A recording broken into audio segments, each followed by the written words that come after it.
Brian Mayer, host of Hot Sauce Weekly. And you are listening to BCRN, all barbecue and grilling all the time. Let's go! We'll do it live. Okay. Well, do it live! I'll write it and we'll do it live! So to get that perfect barbecue, you use wood. Are you sure it's safe? Whatever. We put the lighter fluid on, strike the match, and... Oh! Should we call the fire department? That might be a good idea.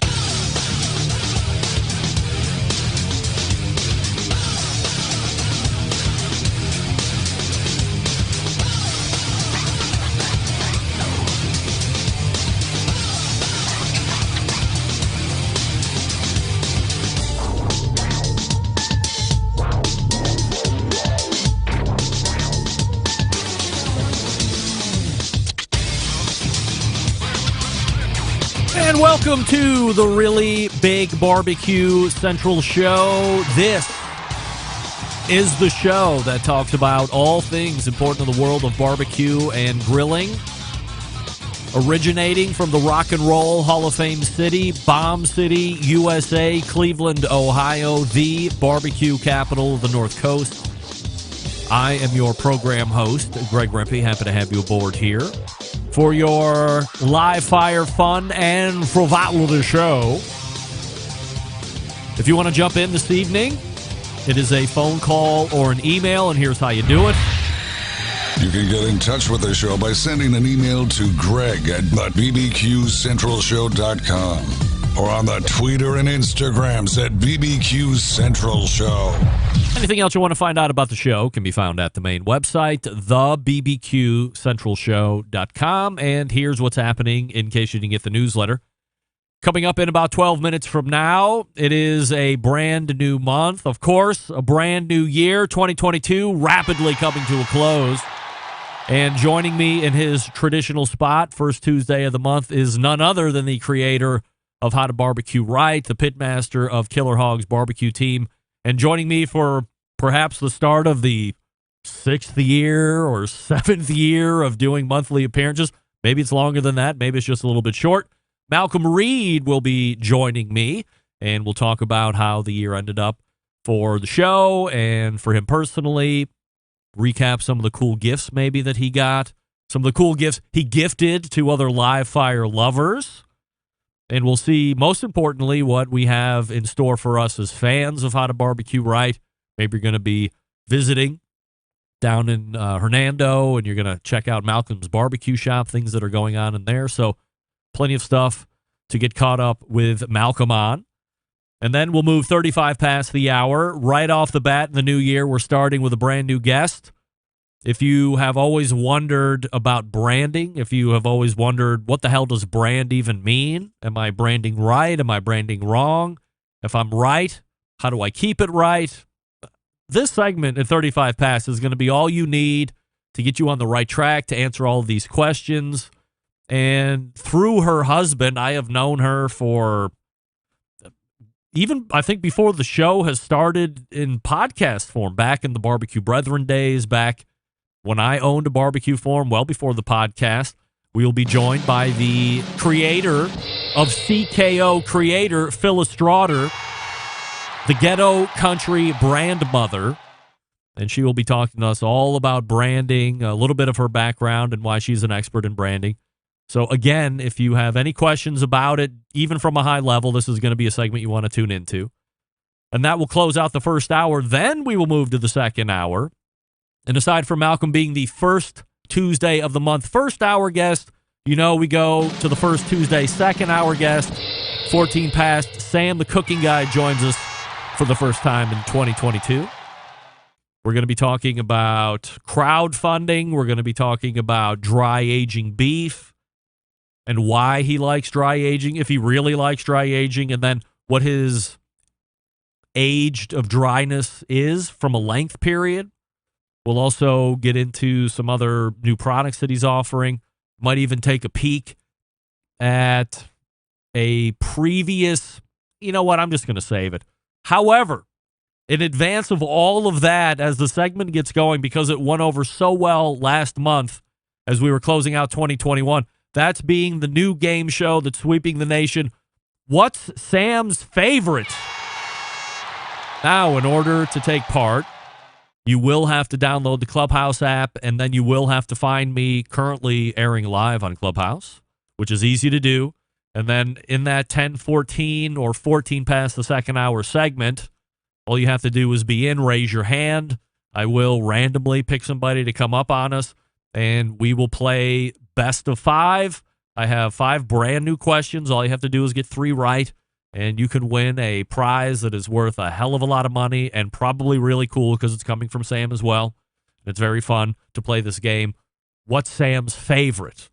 And then 35 past the second hour, the bullpen segment, as we call it here on the show.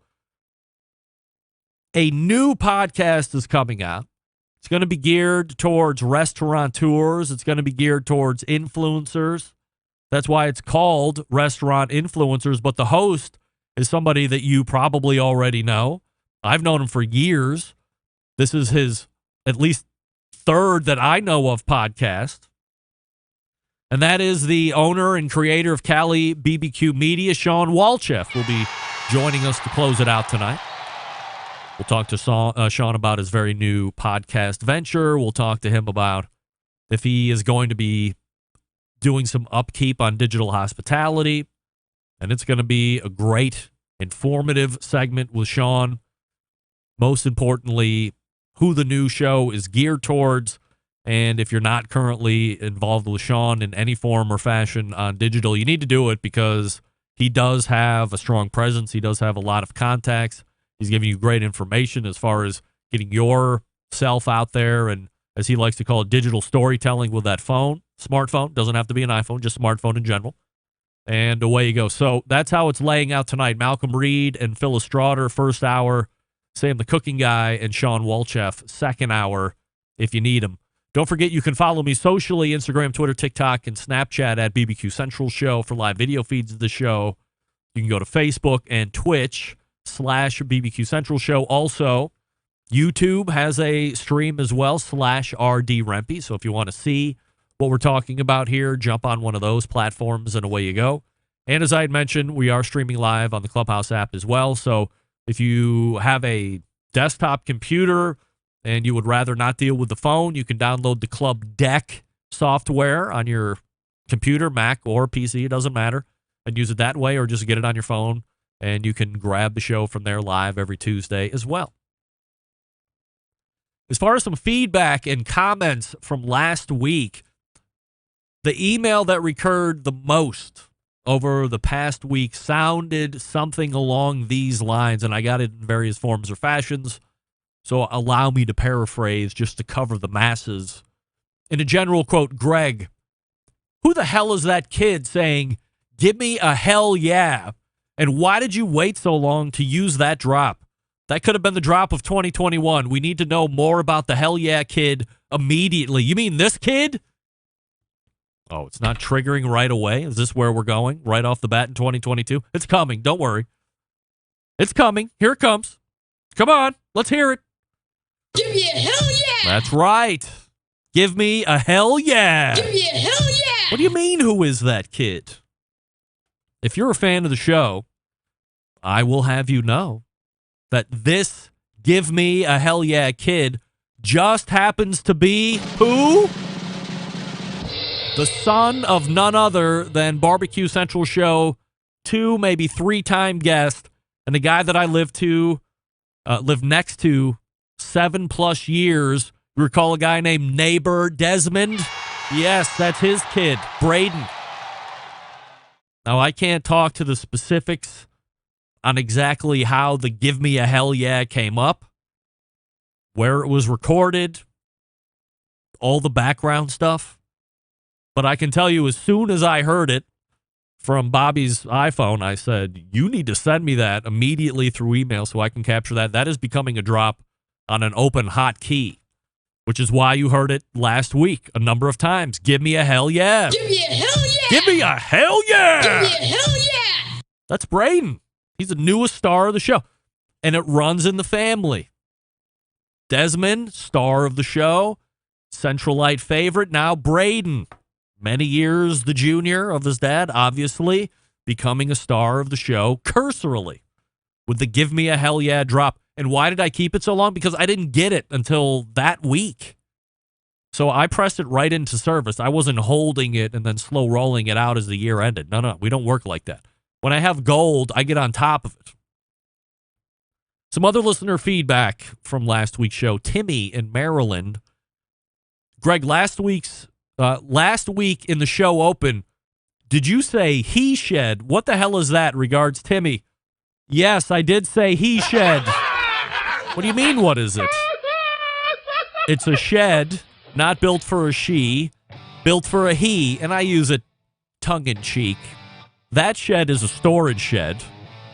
However, given my new proclivity for smoking cigars, premium cigars, I'm not going to smoke them in the house. I would, but there's no way 4 women are going to allow me to smoke a cigar in the house. And the side of the house wasn't working that well, so I don't want to use the term banished. I'm taking up shop in the he shed. Because I don't like man cave either. He shed sounds like she shed, which is funny. So that's why I said he shed. So yes, Timmy, you heard it right, and that's why I'm in the he shed. All right, Malcolm Reed is ready to come on the show. I will talk to you quickly about Big Papa Smokers, the one-stop online shop for all things barbecue. A curated selection of only the best outdoor cooking and grilling supplies will get you on the path to better barbecue results in no time. Everything at BigPapaSmokers.com has been Pitmaster approved by Sterling Big Papa Ball himself. From the award-winning rubs and sauces to the American-made grills and smokers, Big Papa's has something for every outdoor cook. The championship rubs and seasonings, popular flavors like Sweet Money, Cattle Prod, Cash Cow, all proven winners. 13 perfectly balanced flavors that will transform ordinary meals into extraordinary. Also, the owner of Granny's Barbecue Sauce, looking for a new go-to sauce that will please everybody, tired of what's existing out there currently? We ask that you give Granny's consideration. It's a traditional yet powerful flavor that will remind you of why you fell in love with barbecue in the first place. Great all by itself, or great as a base sauce, and then you can trick it out from there.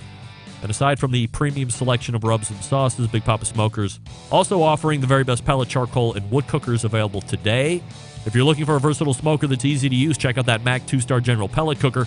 Big Papa Smokers, the exclusive Mac dealer, even offering special packages. Not a fan of pellet smokers?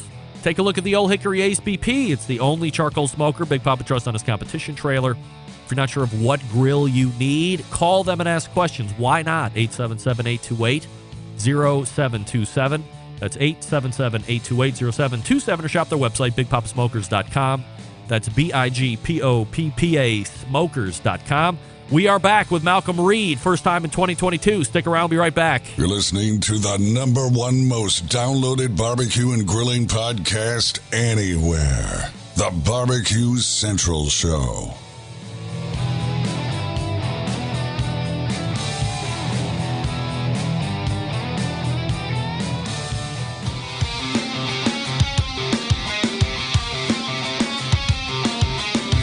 Broadcasting live from the Barbecue Central Show studios in Cleveland, Ohio. You're listening to the Barbecue Central Show. Once again, here's your host, Greg Rempe. Welcome back. This portion of the show being brought to you by the Barbecue Guru, creators of automatic temperature control technology, sellers of ceramic cookers with built-in power draft fans, and accessories to make your barbecue and grilling life easier. Visit bbqguru.com or call them for more information, 800-288-GURU. The Barbecue Guru continuing to be a breakthrough in barbecue technology. As I had mentioned in the show open, it is the first Tuesday of a brand new month and a brand new year, and you know what that means. A visit from the co-creator of How to Barbecue Right, the pitmaster of Killer Hogs competition team, Malcolm Reed, joining me here on the show. Hey, Malcolm. Happy New Year, Greg. What's happening, man? I am happy to see you in the new year. 2022 is here and rapidly coming to a close, as I had mentioned in the beginning of the show. And everybody loves to laugh when I say that, but quickly it will be through the first quarter, and then quickly we will be through the summer, and then all of a sudden I look like a know-it-all and a big shot, so we'll just leave it at that. How did the end of the year close up for you? How was Christmas? And what did you get that was good, that maybe you were hoping for, that Santee Smoke Claws brought you. And what I really would like to know is, what do you think the best gift you gave was? Oh man, that's a tough one. I don't know. I guess I didn't get my flamethrower that I wanted. That was one thing. I guess Santa Claus didn't think I needed a grilled blazer gun. So I You did not mean, get that. now hold on a second. You mean your pal Mark Williams didn't give up his Grill Blazer gun for you? He did not, man. What? He did not. What is going on with this guy? He's out of Still here. gotta aim it for him. Yeah, I know, man.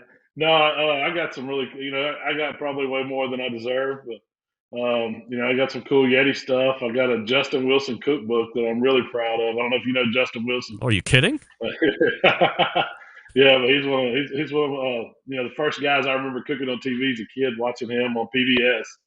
And so I got a couple of his cookbooks that my mother-in-law gave me, and just some stuff that I needed. I got some new Crocs. Every man needs a pair of Crocs for barbecue in. I remember you mentioned Justin Wilson.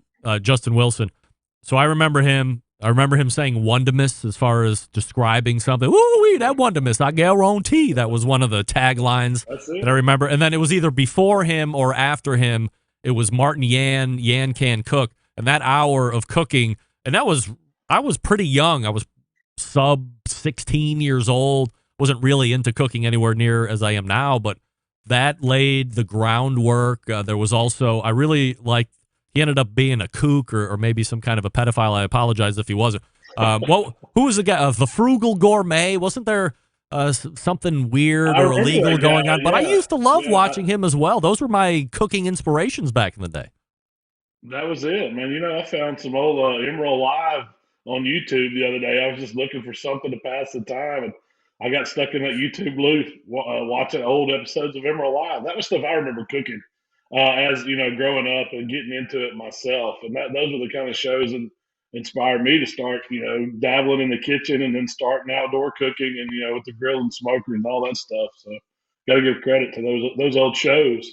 Malcolm Reed joining me here on the show. So we talk about Christmas a couple days ago. We saw 2021 coming to a close and 2022 ringing in. Are you a big New Year's Eve celebrator? Traditionally, I know the last couple of years it's been a little weird, but normally speaking, how do you celebrate, or are you out celebrating?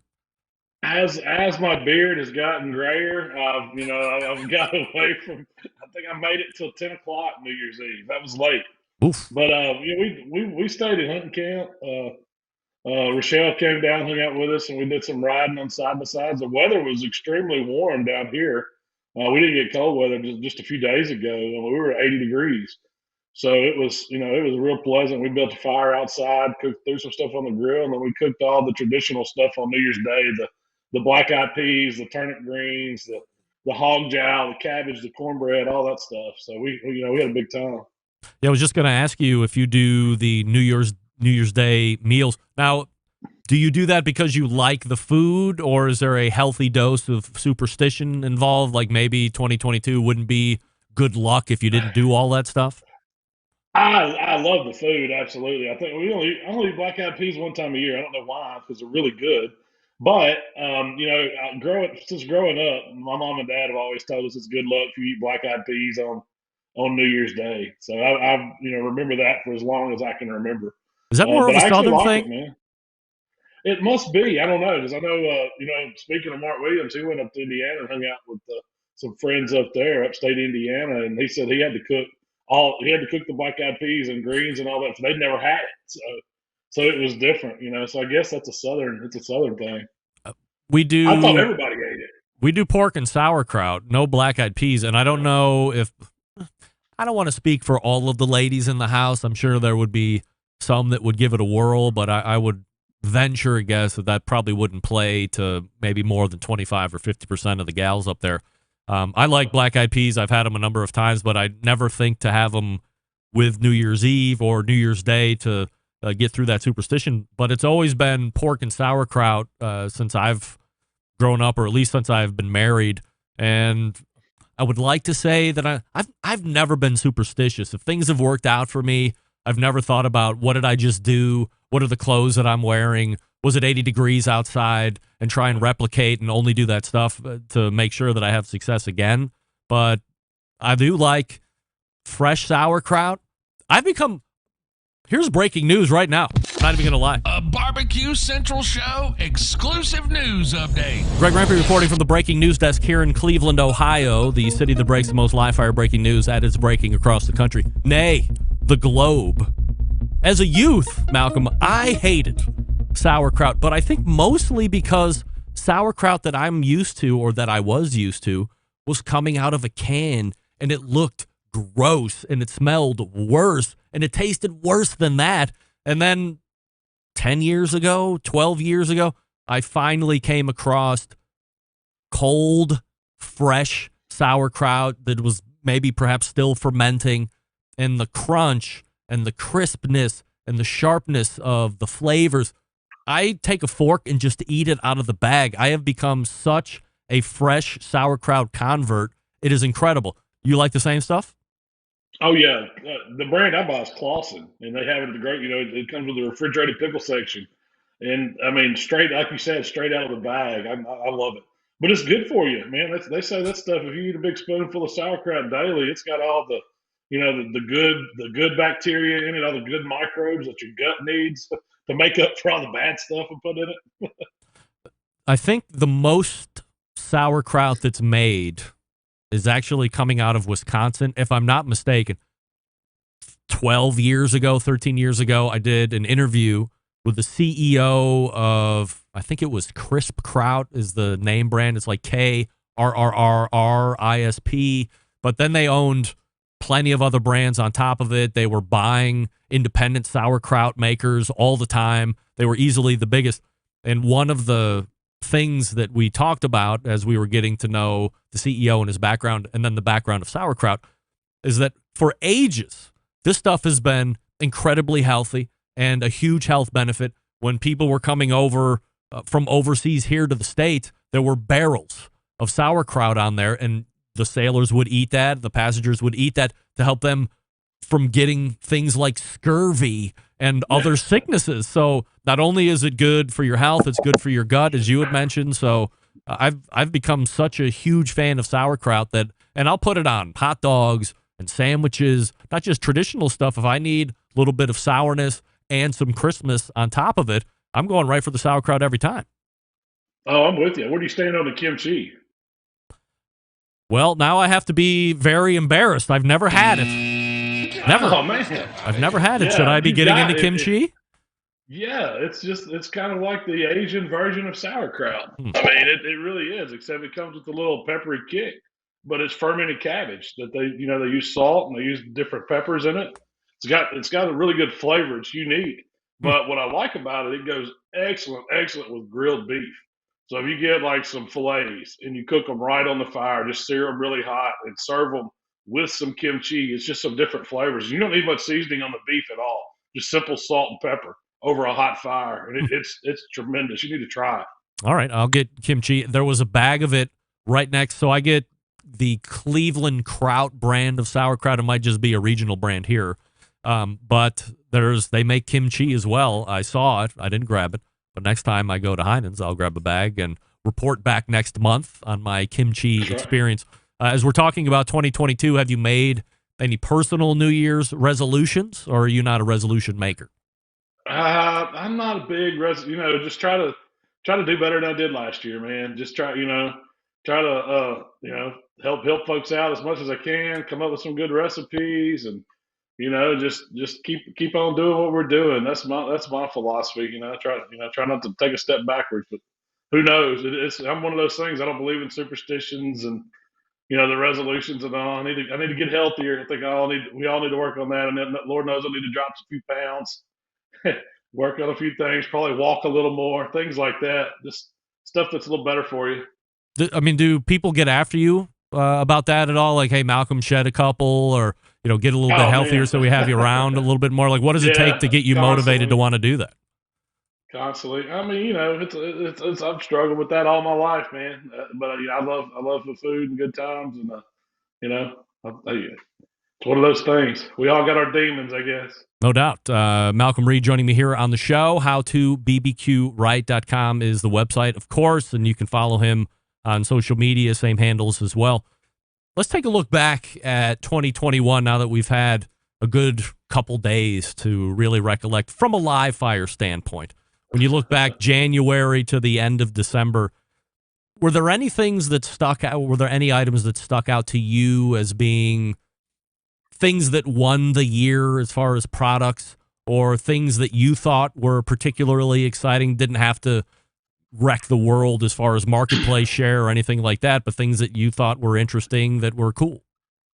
The biggest thing for me, I think pellet grills came on fire last year. It seemed like, and I don't know if it was just a trend building up, but you had, we had Weber enter that market with their grill, and but I mean, I know they caught some flack over rushing it out, and it didn't perform as good as they did, but it still brought a lot of notoriety to the pellet grill. And Traeger, of course, they're blowing it up, and you've got all these other great brands, Green Mountain, Grilla, all these Camp Chef.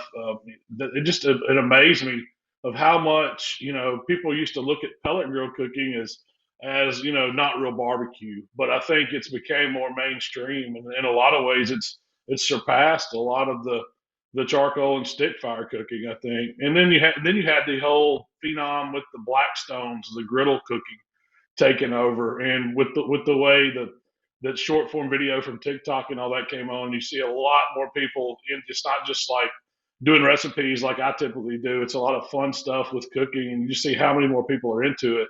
I think people just learned that because of the lockdown, because of COVID, because people were finding out ways to cook at home and to do more stuff at home. True or false, Malcolm? Wagyu beef had its best year ever in regards to becoming more of a household name and option for people to buy in 2021. Oh, I would say that's true. When we're seeing it in grocery stores now, where our Kroger has a line of, Walmart has a line of Wagyu beef. I mean, it's mainstream. People are, I guess, who knows, if it's the same thing that we're used to getting from from Japan or Australia, wherever everybody gets theirs from. But it's still the brand. It's a name.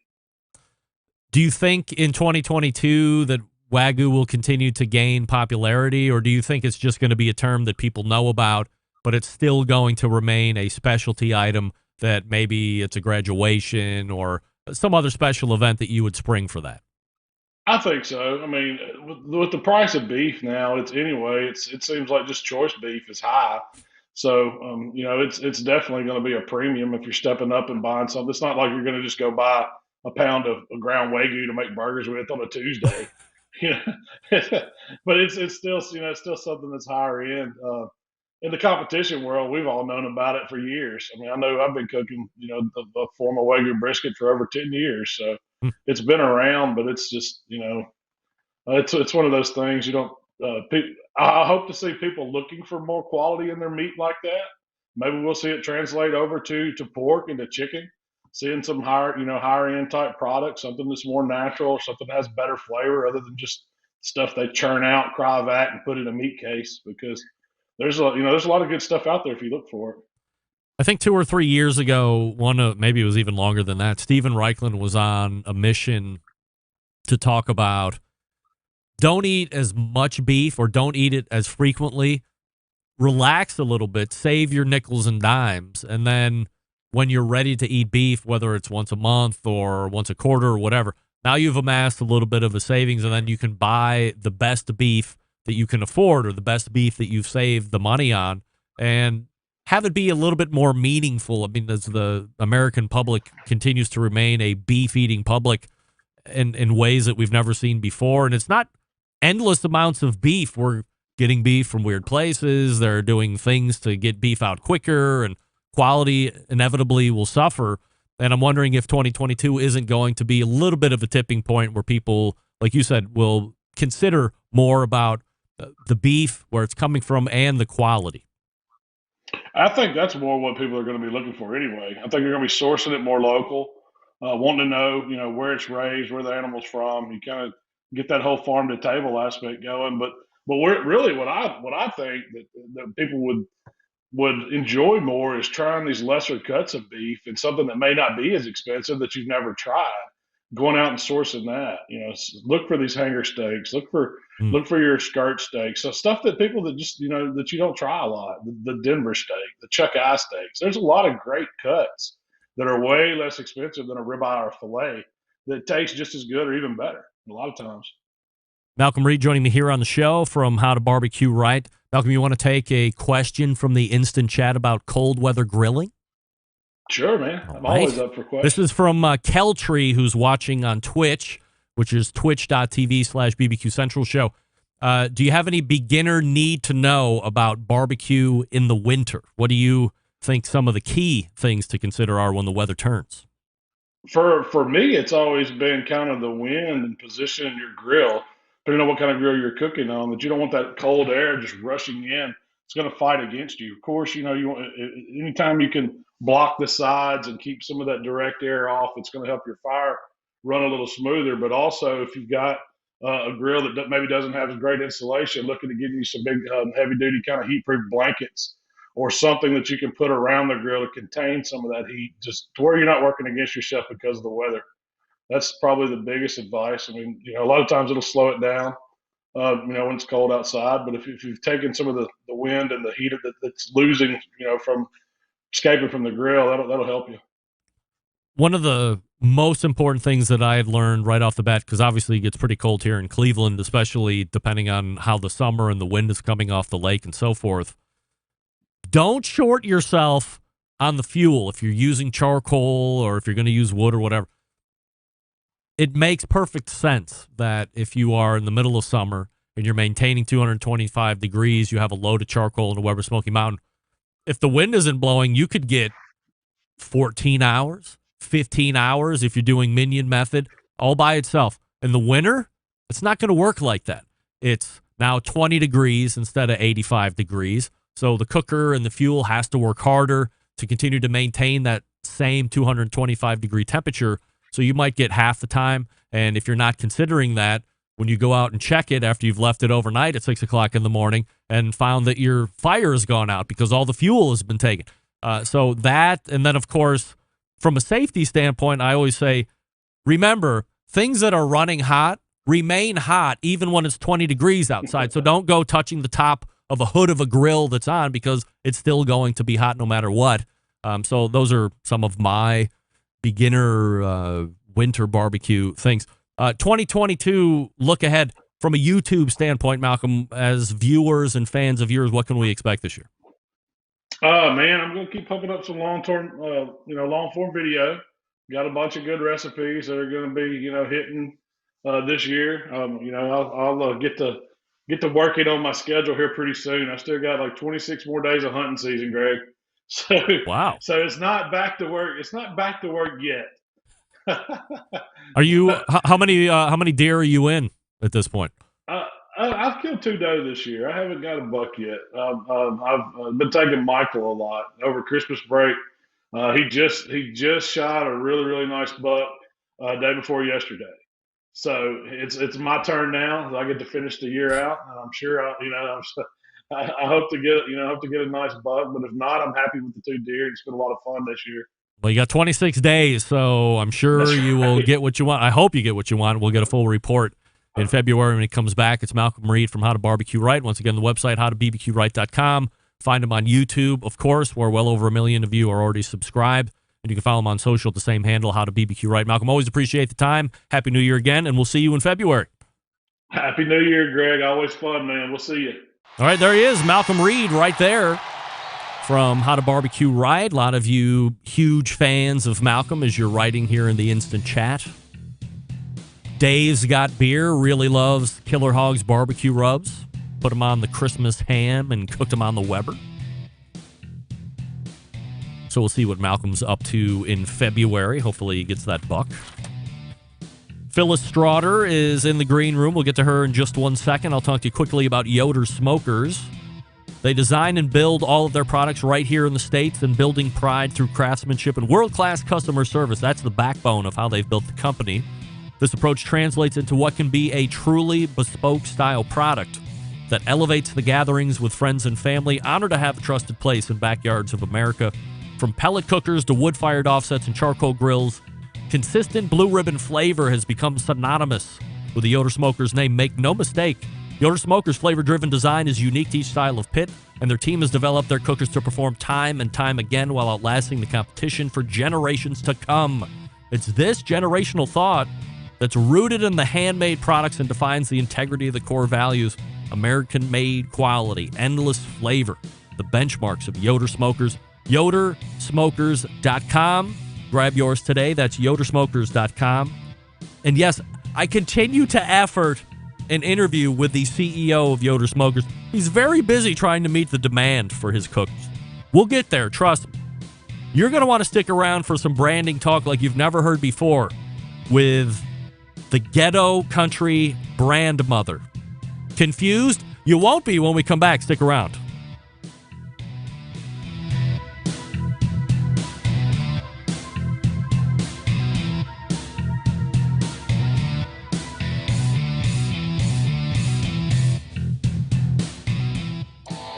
Howard Stern, Jim Rome, Dan Patrick, and Greg Rempe. The Mountain Rushmore of talk show entertainment. Now, let's get back to the Barbecue Central Show. And this portion being brought to you by CookinPellets.com, your number one source for quality wood pellets for all your pellet-driven cookers. Visit CookinPellets.com for more information or to purchase. See what other products they have going on over there at CookinPellets.com. My next guest tonight is the first new guest of 2022. Many of us use the turn of a new year as the motivator to get a business or brand off the ground. But after you make the first few steps of progress, you might quickly realize you have no idea what you should actually be doing to effectively brand yourself or your business. If I might offer you a segment that will help you get your proverbial crap together, the founder of CKO Creator and the Ghetto Country BrandMother, racing to the hotline and welcoming in for the first time, Phyllis Strawder to the Barbecue Central Show. Hey, Phyllis. Phyllis, I don't have you. Are you on mute? If you're not... Yes, I did. No, I did mute myself. All right. Was on. My bad. Good for you. Good for you. Hi, and welcome to the show, Phyllis. Thank you, sweetheart. How are you? I'm great, and I'm looking forward to this conversation. So, yes. You know, your journey from my perspective is perhaps a bit different than how others would see this, only because we have been cursorily aligned for well over 10 plus years due to the mutual relationship we have with a guy named Neil. You're married to him. I just happen to know him through the internet. And I don't want to spend like a huge amount of time on the background because I know it. But it is important to lay a little groundwork here for the listeners who might not know you yet. So tell me how you go from running a successful barbecue business, that being Big Mrs. Barbecue, to becoming the Ghetto Country BrandMother. Oh, my goodness. I'm going to try and give you the really, really short version. You know, Neil and I had 2 restaurants and all that stuff. We did catering. But one of the things I realized as I was working with Neil is that I didn't want to work with Neil. And at the time, I was actually studying to become a business coach because I wanted to coach kids on becoming entrepreneurs. That didn't work out so well because kids can't pay you and their parents don't believe in them enough to want to pay you. So I'm like, I got to move again. But while I was studying to become a business coach, I fell into branding. Literally, it was one of my 4 certifications and I just fell in love with it.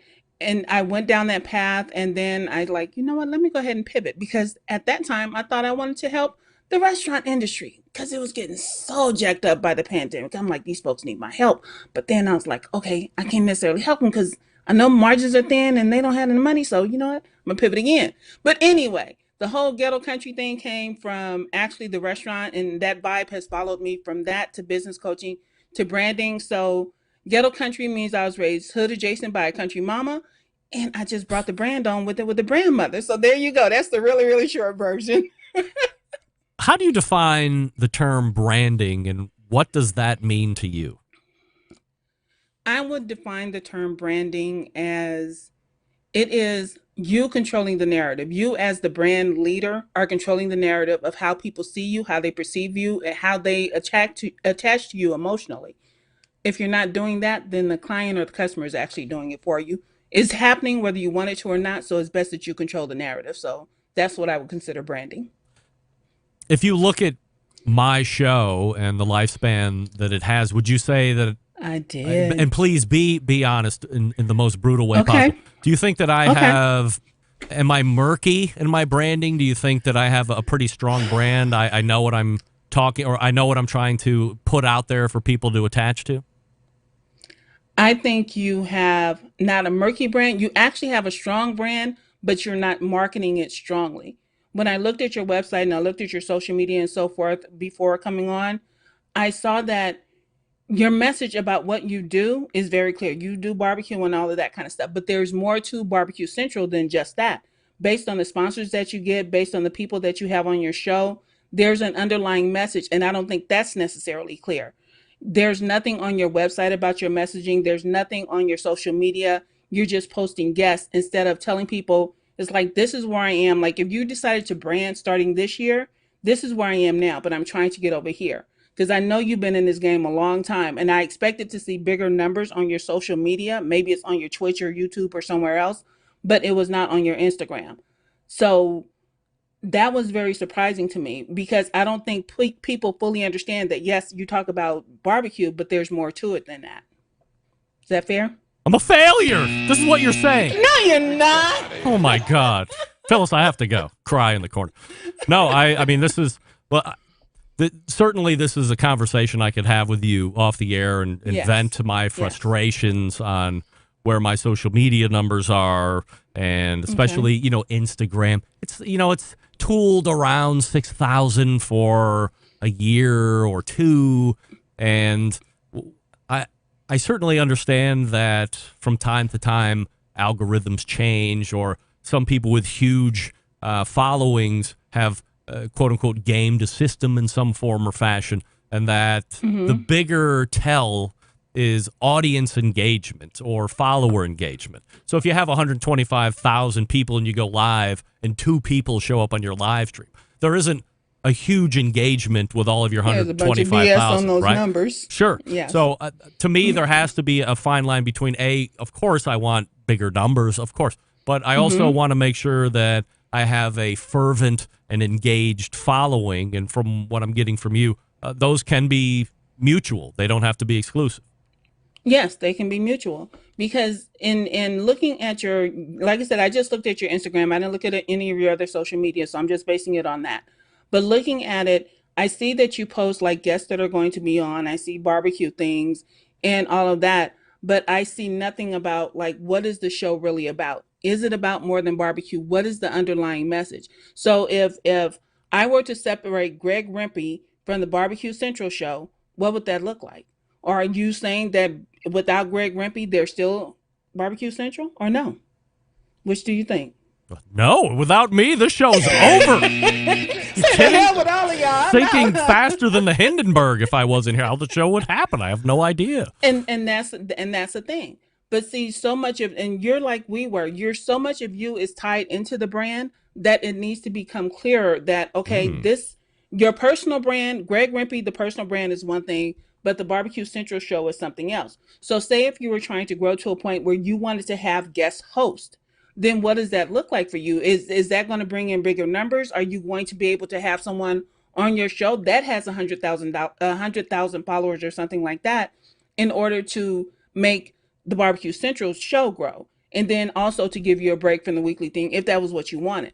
But if it is just all about Greg and Greg wanting to do this all the time, I still think there's something in the messaging that could be clearer and that could come across that will engage your audience more and grow your numbers. Phyllis Strawder joining me here on the show, the Ghetto Country BrandMother. You can find her on the website, CKO Creator.com. A lot of you reacting here in the instant chat, saying how much you like the fact that she is really giving it to me in a very straight fashion, if we can say it like that, which I certainly appreciate. We have some questions coming in as well. I'll try and mix those in here in a second. Phyllis, I listened to an interview you did with Sean Walchef, who's actually going to be closing out the show with me this evening on his digital hospitality podcast. And there was a term that you might have coined in that conversation, which was own your crazy. So I guess, is that a term that you coined? And more importantly, what does it mean and why do I want to do that? It is something that I coined. I tell everybody, even before I started doing branding to own your crazy. And so when I was talking to Sean's like, yeah, you need to lean into it. And I said, okay, you can lean into it, but you also need to own it. Especially like I'm a rebel brand. I am straight up all the things. And so when you're trying to be that rebel and you're trying to stand out, there is something that, that just generally attracts people to you. And some people will see it as a negative connotation, but then if that's what's going to get you people in the door or butts in seats, if you're having a restaurant and all of those type of things, then you need to own that. Baby, put it out on the porch with a drink and let it go. So, come on. I want to quote. It seems like you want to ask me something. Well, I want to quote you. So if you indulge me for a few moments. And if anyone wants the full write-up, you can go to Phyllis's LinkedIn profile. You can get it there. But this is just an excerpt that stuck with me and leads me into this question. It will lead me into a question. Okay. So, quote, yeah, that website you got and those social media templates are beautiful BS. They make you look good, but they aren't saying a damn thing. So you stress out because you have no engagement. You blame changing algorithms. I think I just did that. You feel like an imposter because you're trying to copy the competition. You refuse to accept your brand game is a problem. So what are people doing wrong when it comes to branding, and how can you fix it? Okay. So since I'm pretty sure most of the people listening are food people, part of what's wrong is that when you're in the food industry, you think everything is about your food. You think, oh, my food is just so great. Everybody's coming for it. But part of it is you never consider that people are coming to eat for various reasons. Me personally, y'all know my husband. He cooks for me. I'm good. But when he's not here, the reason I dine out, I don't want to cook on purpose. Not even for the dog. We were both depressed when Neil left and went to Texas. I don't do it as well as Neil does. So I don't want to do it. I go out because I want to hang out with my friends. I want to have a good meal, and I do not want to sweat over a stove. I have all these reasons that I go out to eat other than I'm hungry. And so when you rely so heavily on that, and then you push out the BS about, I'm all about quality and customer service, especially in the food industry. It is BS, sweetheart. People are coming to you for a reason. And if quality and customer service are something that you think is bringing them through the door, okay, I want you to define customer service. I want you to get down to the nitty gritty of what that customer service is. Is it that their favorite waitress is always doing that? Then you know what, you need to highlight that chick and market her. You know who's coming to work tonight? She's coming to work to serve you and do all the things. And then if the other part is that it's the quality, then why aren't you marketing on the quality? You've made a whole laundry list of food things that you have to sell, and nobody's checking for them. You made them confused. I got to turn pages to get my food. I'm gonna bring it on in. But part of what, like I said, part of what you're doing wrong is that you're not recognizing that there's more to your business than food. Building out a brand means you find something that makes you so unique, and it's not your burgers because everybody got a burger, but what makes you so unique that you can consistently talk about is what people are coming through the door for. They will get the other stuff as well. But the thing that you nobody can do like you, oh baby, this is it. Let me bring you all this goodness. So that's what I think most restaurants are doing wrong. There's a lot of people that are listening right now. A lot of people, way more people will listen to this in podcast and say to themselves, this sounds a lot like me. I'm meandering. I don't really have a target. I'm not defined in what my mission is or what my standard is. So if I go to CKOCreator.com and look to hire Phyllis to help me out here, what am I going to get as a potential client of yours? How does that work? The way I do, I'm not the one-to-one type of brand strategist. I usually do take people either through a masterclass or I take them through the boot camp. Masterclass is 6 weeks where I educate you on everything that you need for the basics of your brand. When you go through the boot camp, then we dig deep. We actually pull all of that out of you, and then you begin to market it as you're building it out. A lot of people think that, okay, I'm opening a restaurant tomorrow, so I'm going to start marketing. No, the time to start marketing is when you have the idea to open a restaurant, because then you're going to find out if people are actually checking for you or you're just going to be another taco stand. You need to take hold to what it means for you to be authentically branded AF, which is what I talk about. But with me, like I said, I take you through the process instead of doing it for you. And that's what a lot of brand strategists will do. They will take you into a workshop, you will spit out all this information, and then what they'll do is they'll come back with a brand strategy for you. And now you have to go and find someone to activate this brand strategy. I don't work like that. We're going to get down and dirty, us together, to get to the point of what your brand actually is so that you can start to live it and you can start to make it part of your company culture so that the people that you hire believe in your brand as much as you do. And that's why, like I said, that's why I see the turnover in the industry right now is just straight raggedy. And it's not all about money. It is about being treated with respect. And it's you having something of value besides cash in your hand or a paycheck for them that they want to grab hold to. Stop looking at the people as liabilities and look at them as the assets that they are, because they're the reason that you're in business. And that begins with internal branding. And that is a thing. And it needs to be considered. So I help people go through that. You build out your brand, you get your company culture together, and then you stick with me for a minute and we make sure all of this is going to make you some money because I want y'all to get paid. But yeah, so I hope that's the short version. Is this something also that once you get through that first portion of it together with you, then there's some type of a maintenance or ongoing thing where I can check back with you or put you on some kind of Ghetto Country grandmother retainer or something along these lines? What I did is I actually built out a community because I know a lot of people, especially in the food industry, they know food, but they don't necessarily know the business side. So I put them in the community. It's like $50 a month for people who have gone through the boot camp. And we do like quarterly check-ins to do SWOT analysis. We do one-page marketing plans to make sure your marketing is on point, to make sure you're checking your numbers. We do bi-weekly calls where we check the trends for your industry and all of that, because a lot of people don't know to do those things. Like I said, we get stuck on it's about the food, and you need to let go of that, sweetie. It's about the business and it's about the brand. Your food just happens to be good. Please qualify yourself for these people because, I mean, you're talking a bunch of great stuff here. You seem highly expert in this whole thing. But this also runs back to the very beginnings. Neil wanted to cook barbecue, Yes. but there's a whole behind-the-scenes thing that is probably not nearly as sexy as being the guy that's cooking the barbecue and schlepping it out there at the various farmers markets that you got. I mean, that was like another thing that you guys were exploding a whole portion of food service that nobody was probably really even talking about back then, which was setting up in farmers markets and using the outside and doing very successfully. But you were part of a whole the underbelly of a thing, and that you have to be good at and that you have to know what you're doing. Otherwise, no matter how good the food is, you're going to fail. It does not matter. I tell people I was Neil's marketing pimp back then. And that making sure that he got on TV shows, making sure that he did his auditions, making sure Good Day LA would bring him back and all of those things. And people in the industry know this.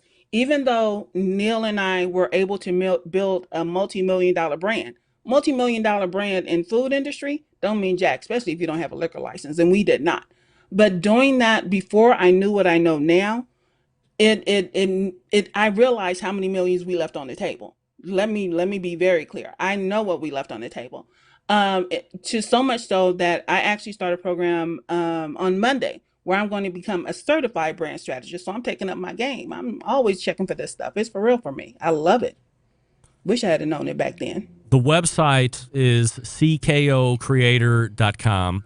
If you're like me and secretly seething at yourself, trying to figure out what you need to be, because a lot of us have been doing this for a long time, and quickly you realize that maybe you weren't as sharp as you think you were, and now we know somebody that can help us hone the craft a little bit better and point us in the right direction, and that is Phyllis Strawder. CKOCreator.com, once again, is the website. Phyllis, really appreciate the time tonight, and we will talk to you again very soon, no doubt. Thank you so much.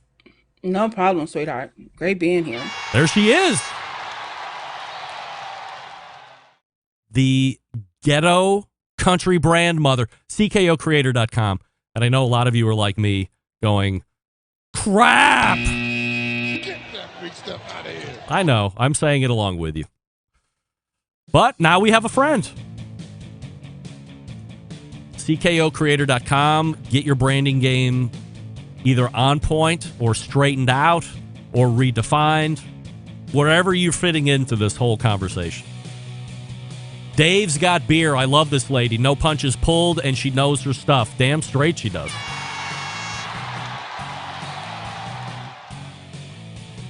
All right, let me talk to you quickly about Green Mountain Grill. Some of the best pellet cookers out there on the market today. We know this. 2 different lines to choose from. We know that as well. A choice line, which is the entry level, if you will, if you need a decent size cooker that you know is going to work well, but it doesn't have all the extra tricks, features, and benefits like you're finding on a lot of these other cookers. Then the choice line is one for you. Good size. It's Daniel Boone. You'll be plenty happy with that. Now, if you want something that's a little bit more robust on the build, if you want some Wi-Fi connectivity, if you want to be able to interact with it on the app that it has, now we're talking about Prime line. Peak and Ledge are the sizes. So the Peak is the big one. Ledge is the comparable Daniel Boone that you would find on the choice side. And then, of course, you have that Trek grill, which is the portable one. Still runs on pellets. Still gives you some decent capacity, but you can take it wherever you want. You figure out which one is best for you. How do you do that? Go to a dealer. GreenMountainGrill.com. Find a dealer near you. Visit the dealer. Get educated. And then pick the one that fits best into your lifestyle and into your budget. You'll be educated. You'll get it home. You'll have success right out of the bat.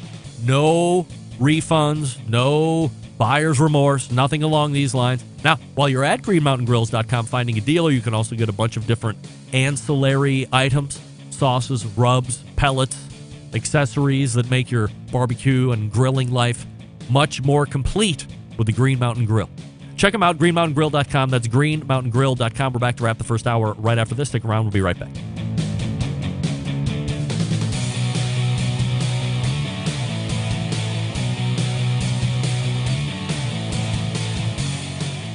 Continuing to produce incredibly mediocre content in an exceptionally professional way. You're listening and watching the Barbecue Central Show. Once again, here's your host, Greg Rempe. Welcome back. This portion of the show being brought to you by Fireboard 2, Fireboard 2 Drive, and Fireboard 2 Pro, and Fireboard Spark. Why not? Monitor up to 6 different temperatures simultaneously. Connect to Wi-Fi or cloud-based monitoring. You can also connect via Bluetooth if you want. If you have Alexa or the Google Assistant in your home, you're in luck. Fireboard fully integrated with both. Find out more by visiting fireboard.com or call 816-945-2232. Did anybody get a Fireboard Spark for Christmas or whatever holiday that you're celebrating? I did not. Ted, why didn't I get one? Come on, Ted. Send one to your pal out here in the Rock and Roll Hall of Fame city. Question coming in from Smokin' Joe's Pit Barbecue. This is one I probably should have asked Phyllis, but I can lend my 2 cents and put it back in the archives to ask when she comes back on again. Once you brand yourself, should you set up an LLC? Joe, I would say once you even think about doing anything branding or company-wise that's going to be business on your own, you should absolutely set up an LLC. I retained a lawyer. We talked about all the different options. We picked the right one for me. And then, for instance, this show, because it deals with a lot of different moving parts, food, technology, entertainment, just the benefit alone of having the LLC to have write-off is great. If I go out to eat, it's always getting turned back in. I'm taking pictures. I'm doing food reviews. My computer breaks. This is a technology show as well. I keep the receipt to get turned that in. So just on the write-offs alone, LLC is totally worth it. So if you think you're going to be getting into, or if you just want to start it, it's fairly inexpensive. But again, get a lawyer. Don't do it on Rocket Lawyer or Lawyer Rocket or whatever the hell it is. Find somebody that knows what they're doing in your neighborhood. Have them set you up right. Get your EIN number, and away you go. The benefits are many. Many. My suggestion alone. I'll ask Phyllis when she's on next time, Joe, and see if she corroborates my information to you. Her website, again, CKOCreator.com. We are done with the first hour. If you missed it, I'm sorry. It'll be in podcast here in a little bit, but we will point to the second hour. So, refresh your libations. I will refresh mine, and then I will see you back here in just a few moments. You're listening and watching the Barbecue Central Show right here on the Barbecue Central Network. Stick around. We'll be right back.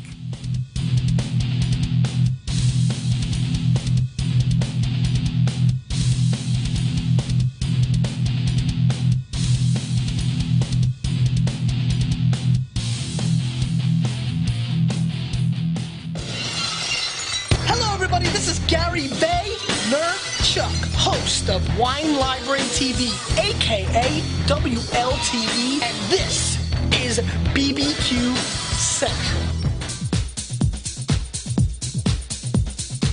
Happy to have you aboard here for the really big barbecue show. Boing. We cook because we have to, and we grill because we want to. Hit me! Fine, how's it going? You have a great show. I'm a big fan.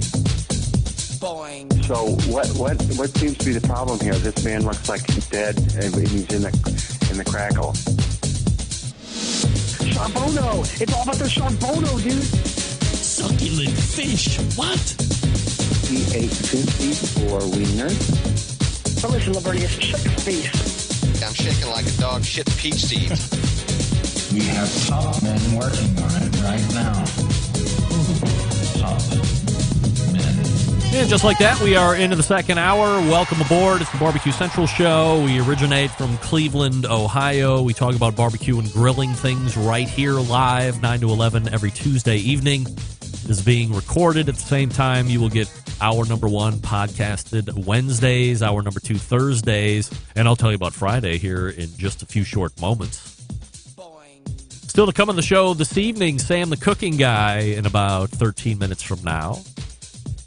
And closing out the show around 35 past, Sean Walchef from Cali BBQ Media. That's CaliBBQ.media website-wise, if you're interested.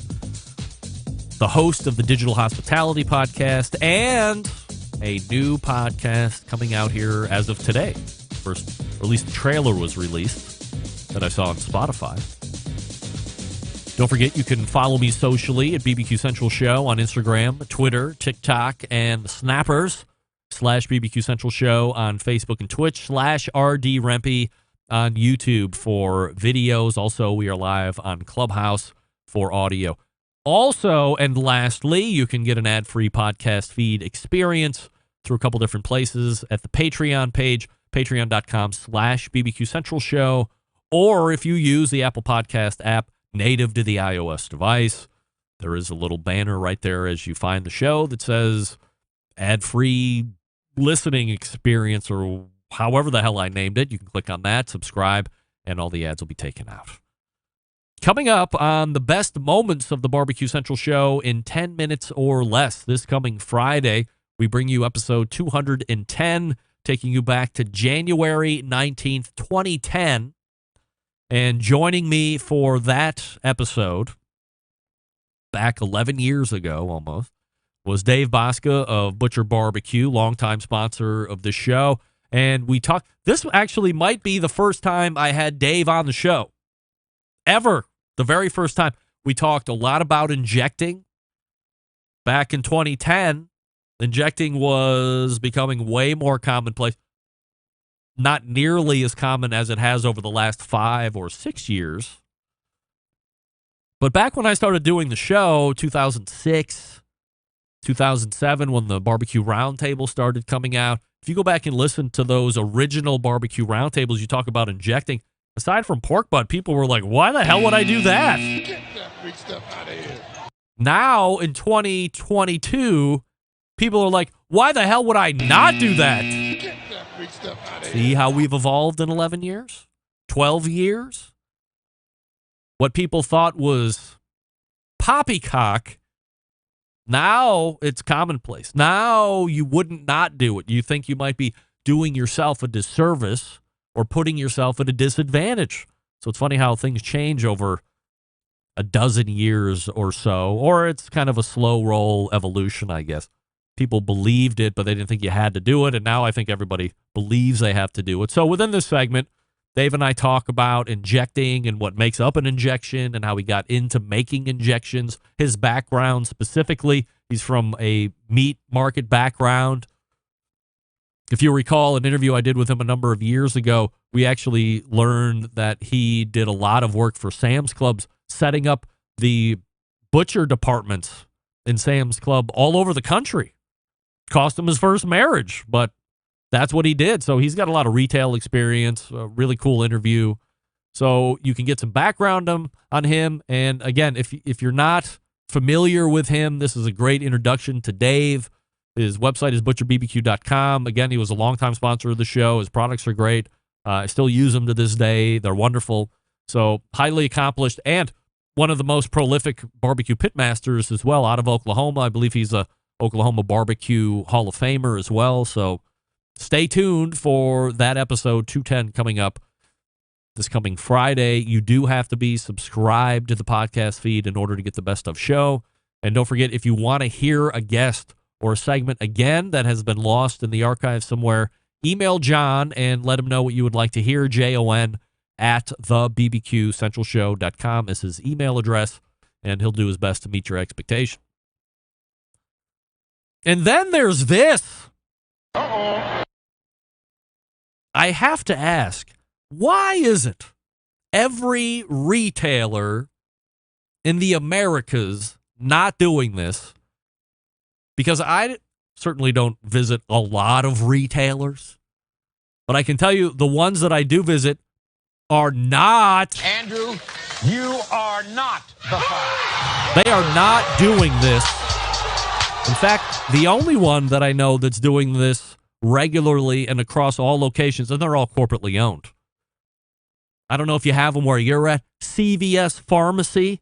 This is not an ad for CVS Pharmacy. I go there because it's the closest pharmacy. But here's the coolest thing that they're doing, and I'm wondering if anybody else knows this or if anybody else realizes the benefit to what they're doing.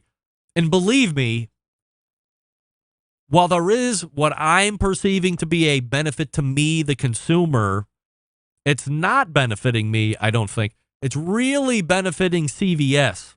What am I driving at here? I'm glad you asked. You get your prescriptions, you grab your Depends undergarments and a power drink and a pack of smokes or whatever it is you're getting at CVS. You put them up to the cashier, $28.37.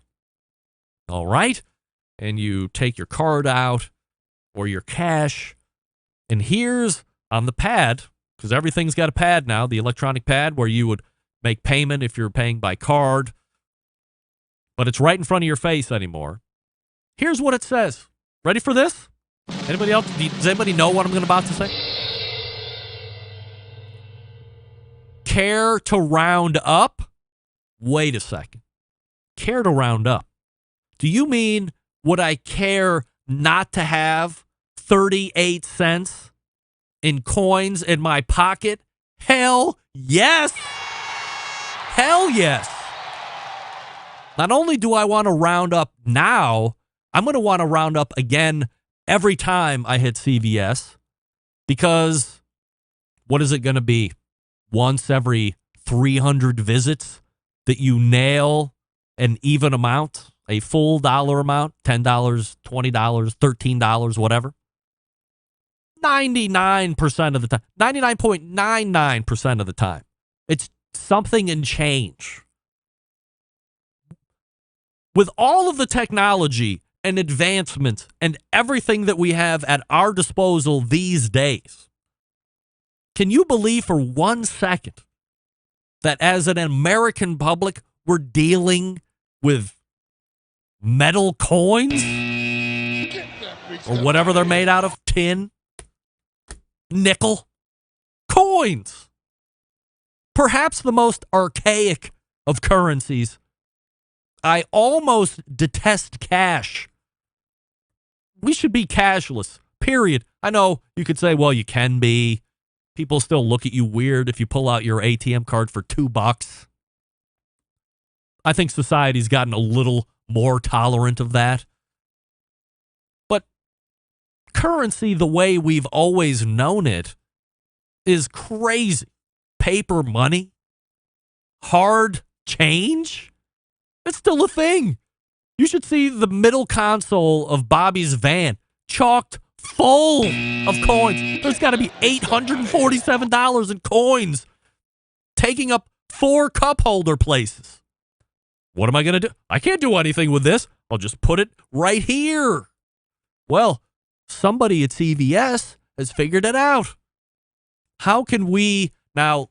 I have to pay more attention. If you're a CVS fan like me and you've paid better attention than I obviously have, is the roundup going to charity? Or is that just going to the bottom line? Guess what? I'm happy to give you an extra 30 cents every goddamn time. Don't want change? It's not that I don't respect its value, but I don't respect its value. 13 cents. Here's your 13 cents. Piss off with your 13 cents. You keep it. As a matter of fact, 97 cents, you keep it. Unless I'm getting $1 back, a paper something back, I don't want the tin. Okay? You keep it. You keep it. CVS realizes that this is something that perhaps could sweep the nation. I don't know why the CEO of CVS isn't screaming from the rooftops. We figured it out. We've given the customer options to round up, to not have to get change back. Not paper change. The coin change. Screw coins. Forget it. I'm rounding up every time. By the way, Happy New Year to Teresa Galeotto in the audience tonight. Hope Tony and Michael and Dom are all doing well. Pass my regards to the associated in-laws and grandkids. Look out. All right, Sam the Cooking Guy is going to be coming up next. And if you think the coin rant was really good just now, wait until the one that I've been sitting on for like a year. It's going to be awesome, and you will agree with me 100%, and you're probably going to feel bad about yourself like I did. Before we get to Sam, let me talk to you quickly about Primo cookers. What do we love about ceramic cookers?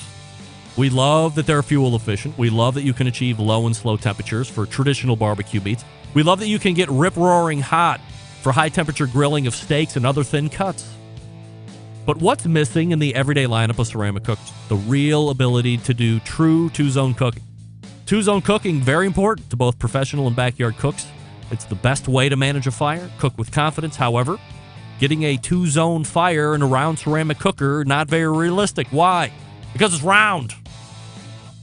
Enter Primo grills. Their game-changing oval design. The shape gives you the ability to execute the two-zone setup that you desire. Also, gives you the other ceramic grill benefits as well. Really, when you break it down, there's more than 60 different ways to configure the Primo cooker, so you're only limited by your culinary imagination. The new easy lift top hinge is ready to go. The air dampers have been revamped top and bottom with numbers. The Primo Grill rotisserie is out and available. The pizza grill accessory is out and available. Go check them all out at your dealer. Go to primogrill.com and see where the dealers are. Visit the dealer, get all your accessories, or get a Primo, your first one, and then get all the accessories that are going to come along with it. You'll be ahead of the game. Here's the bottom line. Best ceramics in the biz? Yes. Patented technology? I just said that. True two-zone cooking capabilities, multiple sizes? Yes and yes. If you just have to have a round one, they have those. But if I might impart on your good sense and being a king of your cul-de-sac, get an oval one. Don't listen to me. Get an oval. Primogrill.com. That's primogrill.com. We're back with Sam the Cooking Guy right after this. Stick around. We'll be right back.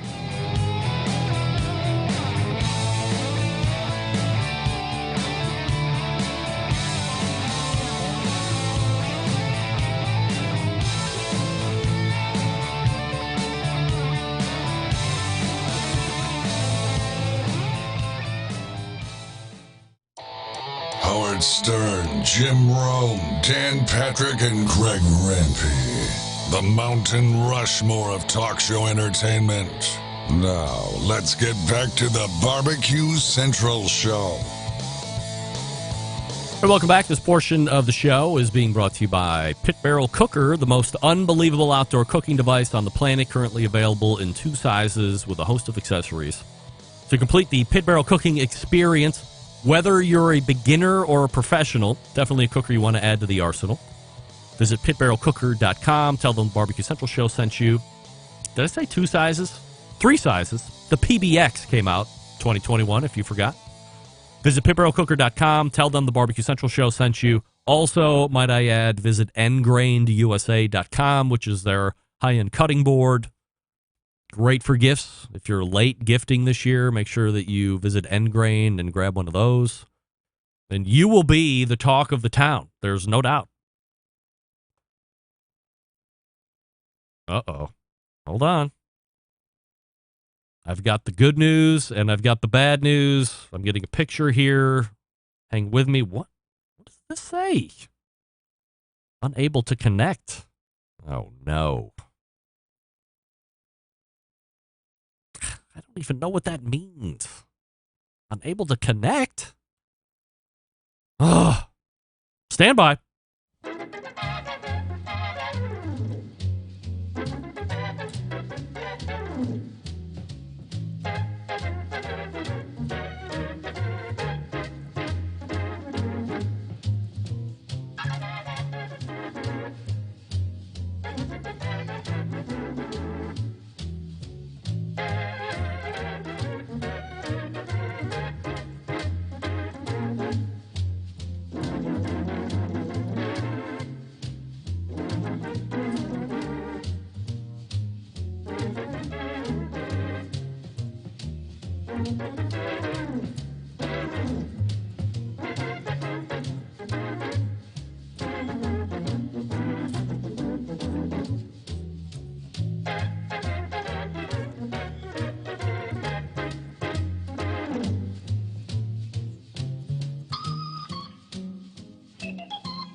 All right.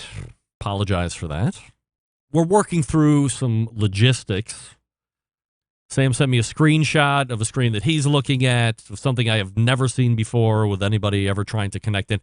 Of course, the more frustrating thing, we have used this software for 5 years, 6 years, never had any issues. So we are doing a little bit of backstagery, end-aroundedness. And we go to the hotline and welcome in Sam the Cooking Guy. Hey, Sam. So this is it? This is Clubhouse. This is it. Can't see me. No, I've never even seen that screen that you're showing me. What the hell was that? Did you tell your people what happened? Are you my people? Yes. Are you at the normal headquarters, or are you somewhere else? Bro, I'm sitting right here. I got a cocktail beside me. Yes. I've got my computer stacked up on 8 copies of Sam the Cooking Guy, Recipes with Intentional Leftovers. And my mic's here. I'm plugged in. Can you reboot it? Reboot what? The computer. Of course I can. Let's just try that. Hold on. Right. That seems. I've even known as things as big as airplanes and space shuttles that if you restart it, 99% of the time that fixes it. I'm not going to say that that's going to fix it.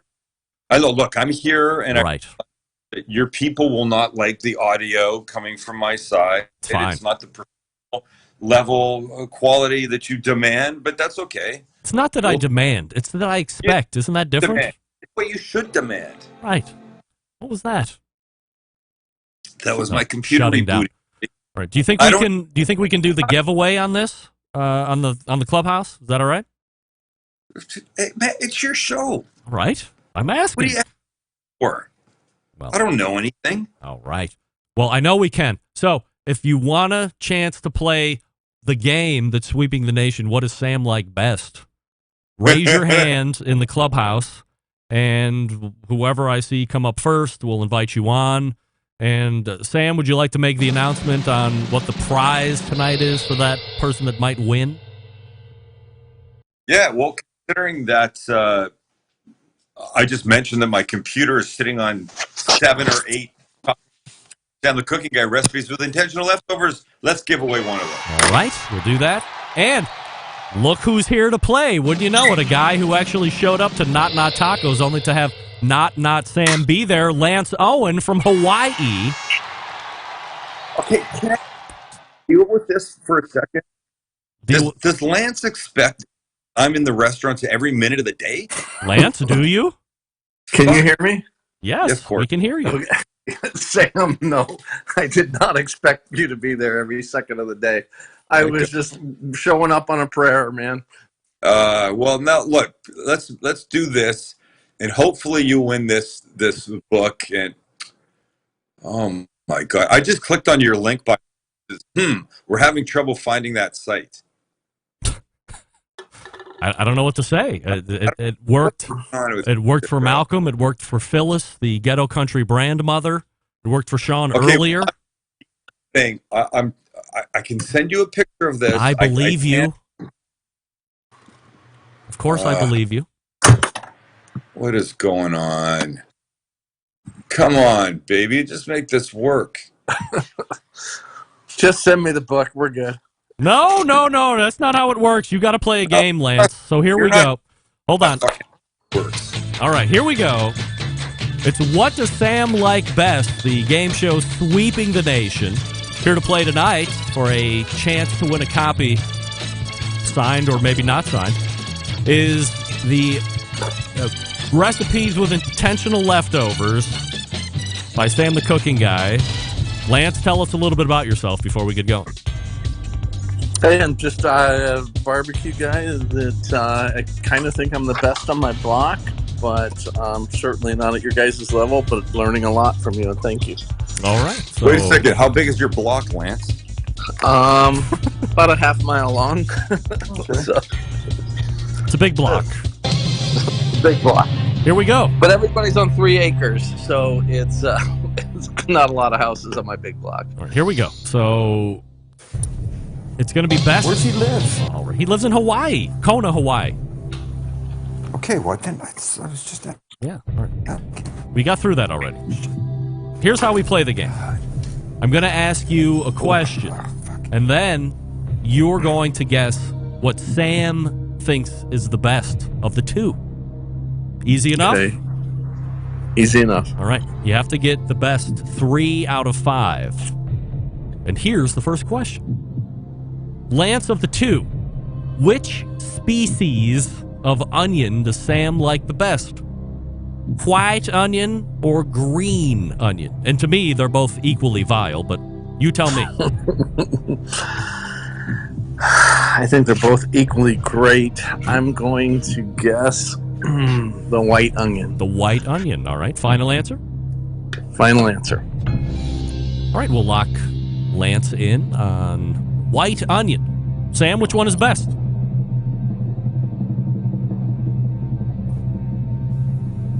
Sam? Okay, go ahead. Which one is best? I got you. White or green onion? Oh, you're asking me now? Sorry. Nothing was working for me until a second ago. All right. Well, I want to know what our boy said. Production value is at an all-time low here. So I asked Lance, of the two, which species of onion does Sam like the best, white onion or green onion? And Lance said, white onion. White onion. And then we locked him in. Lance, apparently, good. I'm glad he's locked in, because apparently he doesn't watch one fucking second of my YouTube channel, because the answer is green, Lance. People know. My kids make fun of me because I have a green onion obsession. Even I knew that. Even I knew. It was like a trick question, but I guess the trick was on Lance. All right, one to the negative. That's all right. We have plenty to go through. Remember, it's best of 3, or best 3 of 5. Lance, if he had to choose only one to use going forward to cook with, would Sam choose EV olive oil or avocado oil? Only choose one.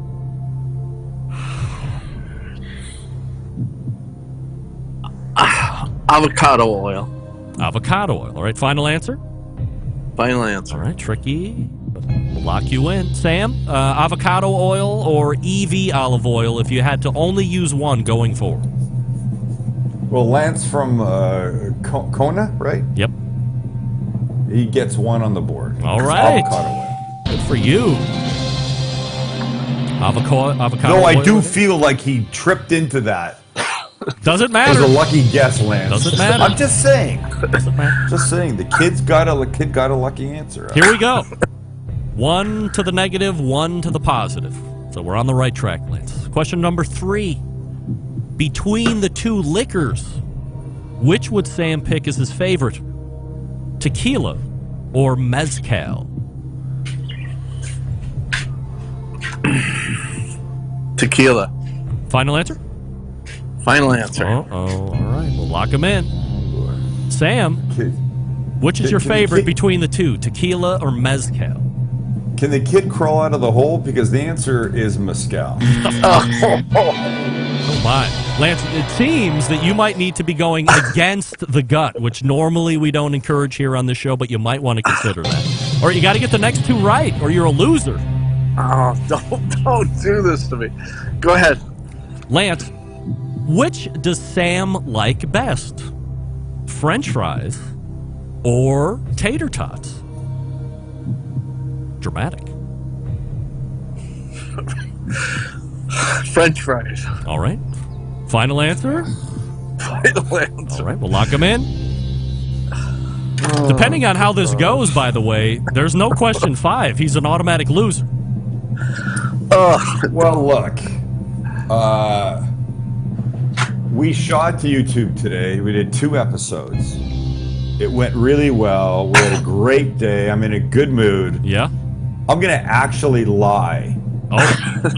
To pull little Lance's chances up a bit. Little I'm going to say French fries. All right. But the answer really is tots. That's right. We knew that, of course. Sam, you know what? I just remembered that you did that special on those home. That's right. That's right. Nobody believes anything you say, Lance. Stop talking and just get the next answer right. I'm not gonna cheat for you again, buddy. This is it. This is it. Now, neither of you can see this. Unfortunately, I have production value on this question. Neither of you can see this except for everybody streaming on YouTube, Facebook, and Twitch.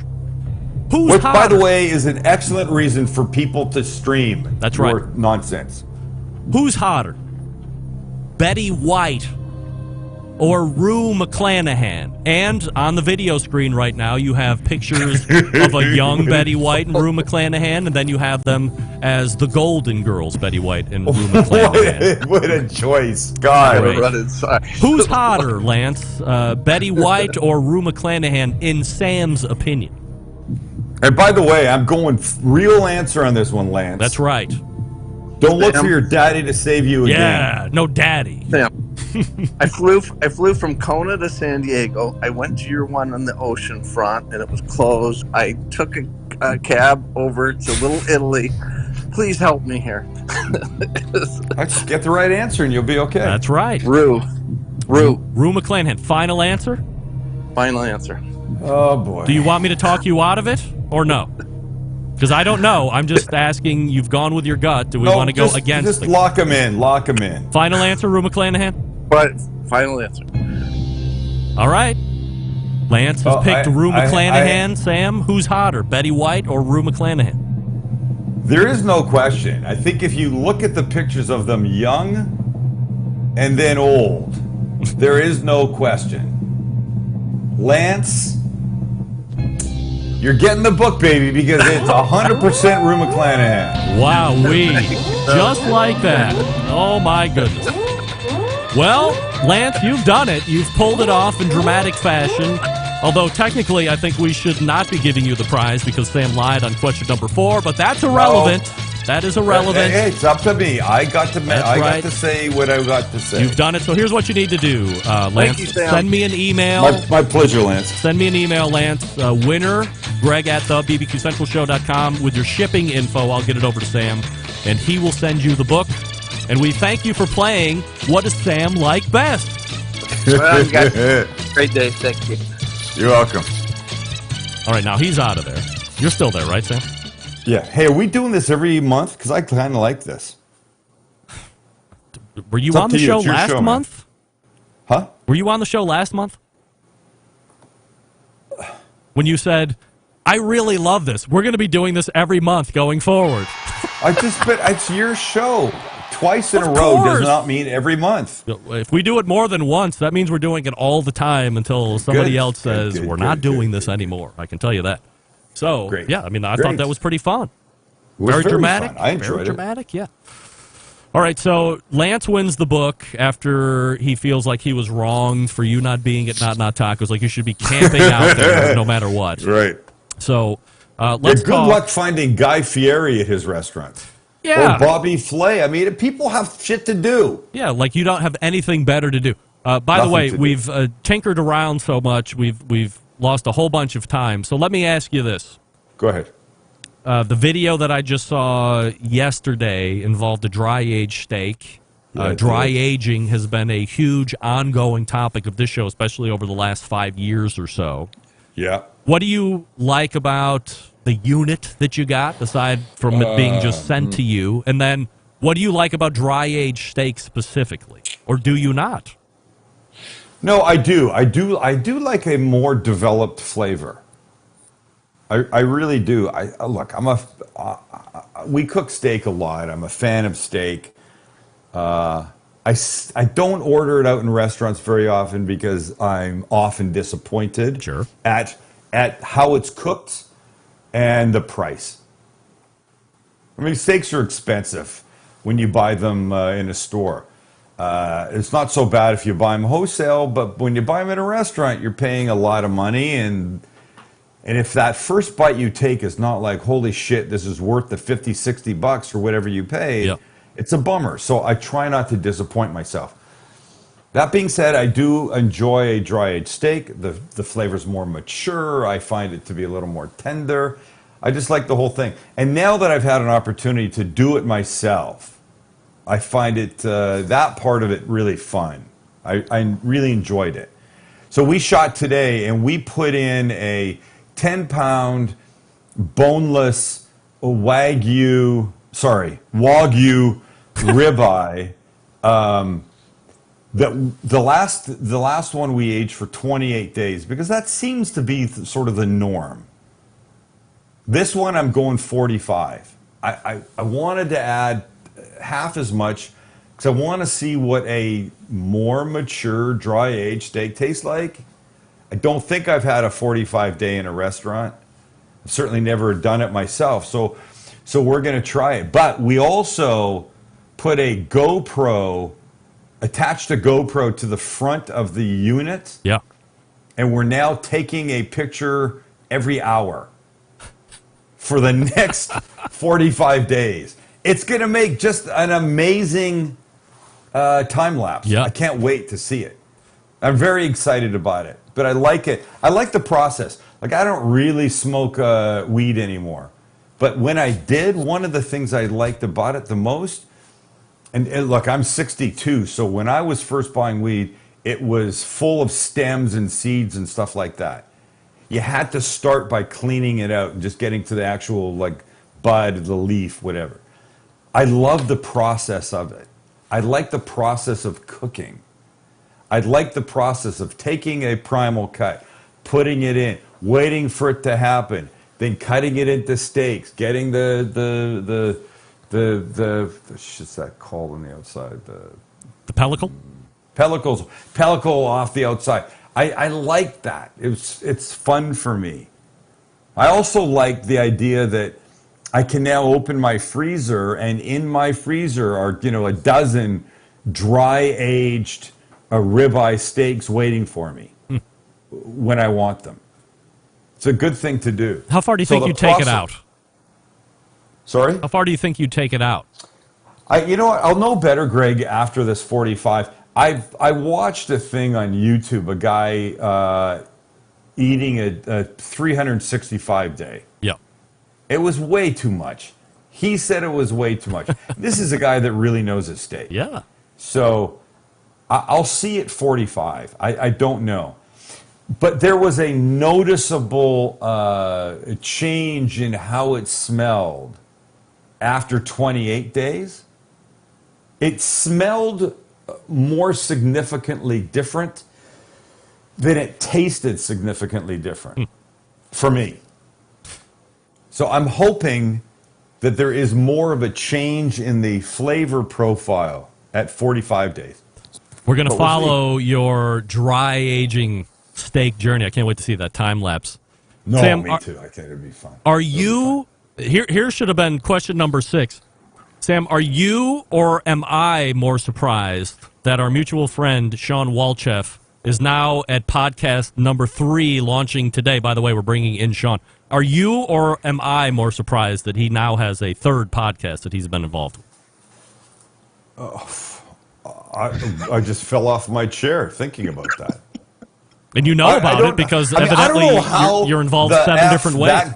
How the F does that guy have 2 seconds to do any of his restaurant work and raise I was in my children restaurant today, Sam, by the way. And be a husband. You were in my restaurant. Listen, you might have been in your restaurant, but you were fucking significant time today. You were podcasting. You were talking to somebody. You were encouraging. You were mentoring. Barbecue on the old hickory. Come on. No, you don't know how to cook. You have people that do that. Everybody knows that, and you admit that. So cut that lie right now. Wow. I think we should go back to Sam de-stemming and de-seeding his marijuana. The process. I love that. That whole process, I don't even have any idea what that even looks like. Like, it's totally over my head. Listen, when you bought a bag of weed in my day, and there's people listening right now that they can comment on YouTube or Clubhouse or whatever. If you're old enough to have done this, you know that it was a mission. You got a bag of weed from your buddy, whoever you got it from. You came home, and before any smoking happened, you had to spend 10, 15, maybe 20 minutes stemming, de-stemming, de-seeding, the whole process. Wow. It was a mission. That sounds like a lot of work. These are all facts. Yeah. I'm old enough, Sam. I'm 40 now. I'm old enough to know. Here's what it is, Greg. Let me put it in terms that you'll understand. You can go to Costco and you can buy a fully trimmed whole fillet. Or you can buy one for, I don't know what the prices are now, not $20 a pound, maybe 18, maybe 16, 17 bucks a pound, but it has the silver skin, all the fat on it. Yeah. And you're not cooking that thing until you spend 20 minutes on it. Same thing with my bag of weed back in the day. Makes you appreciate it that much more. You put a little legwork in to stemmy, what'd you call it? Seed it? Stem it? I don't know, whatever. De-stemming and de-seeding. Look, it's and then you have to put it in paper and roll it and light it. And then of course, there's always that. But that's that part's, that's whether you bought it 40 years ago or yesterday. You still have to put it in paper and roll it if you want to smoke it as a joint. Sam, was it easier to get weed ready to go, or was it easier to get crack cocaine ready to go?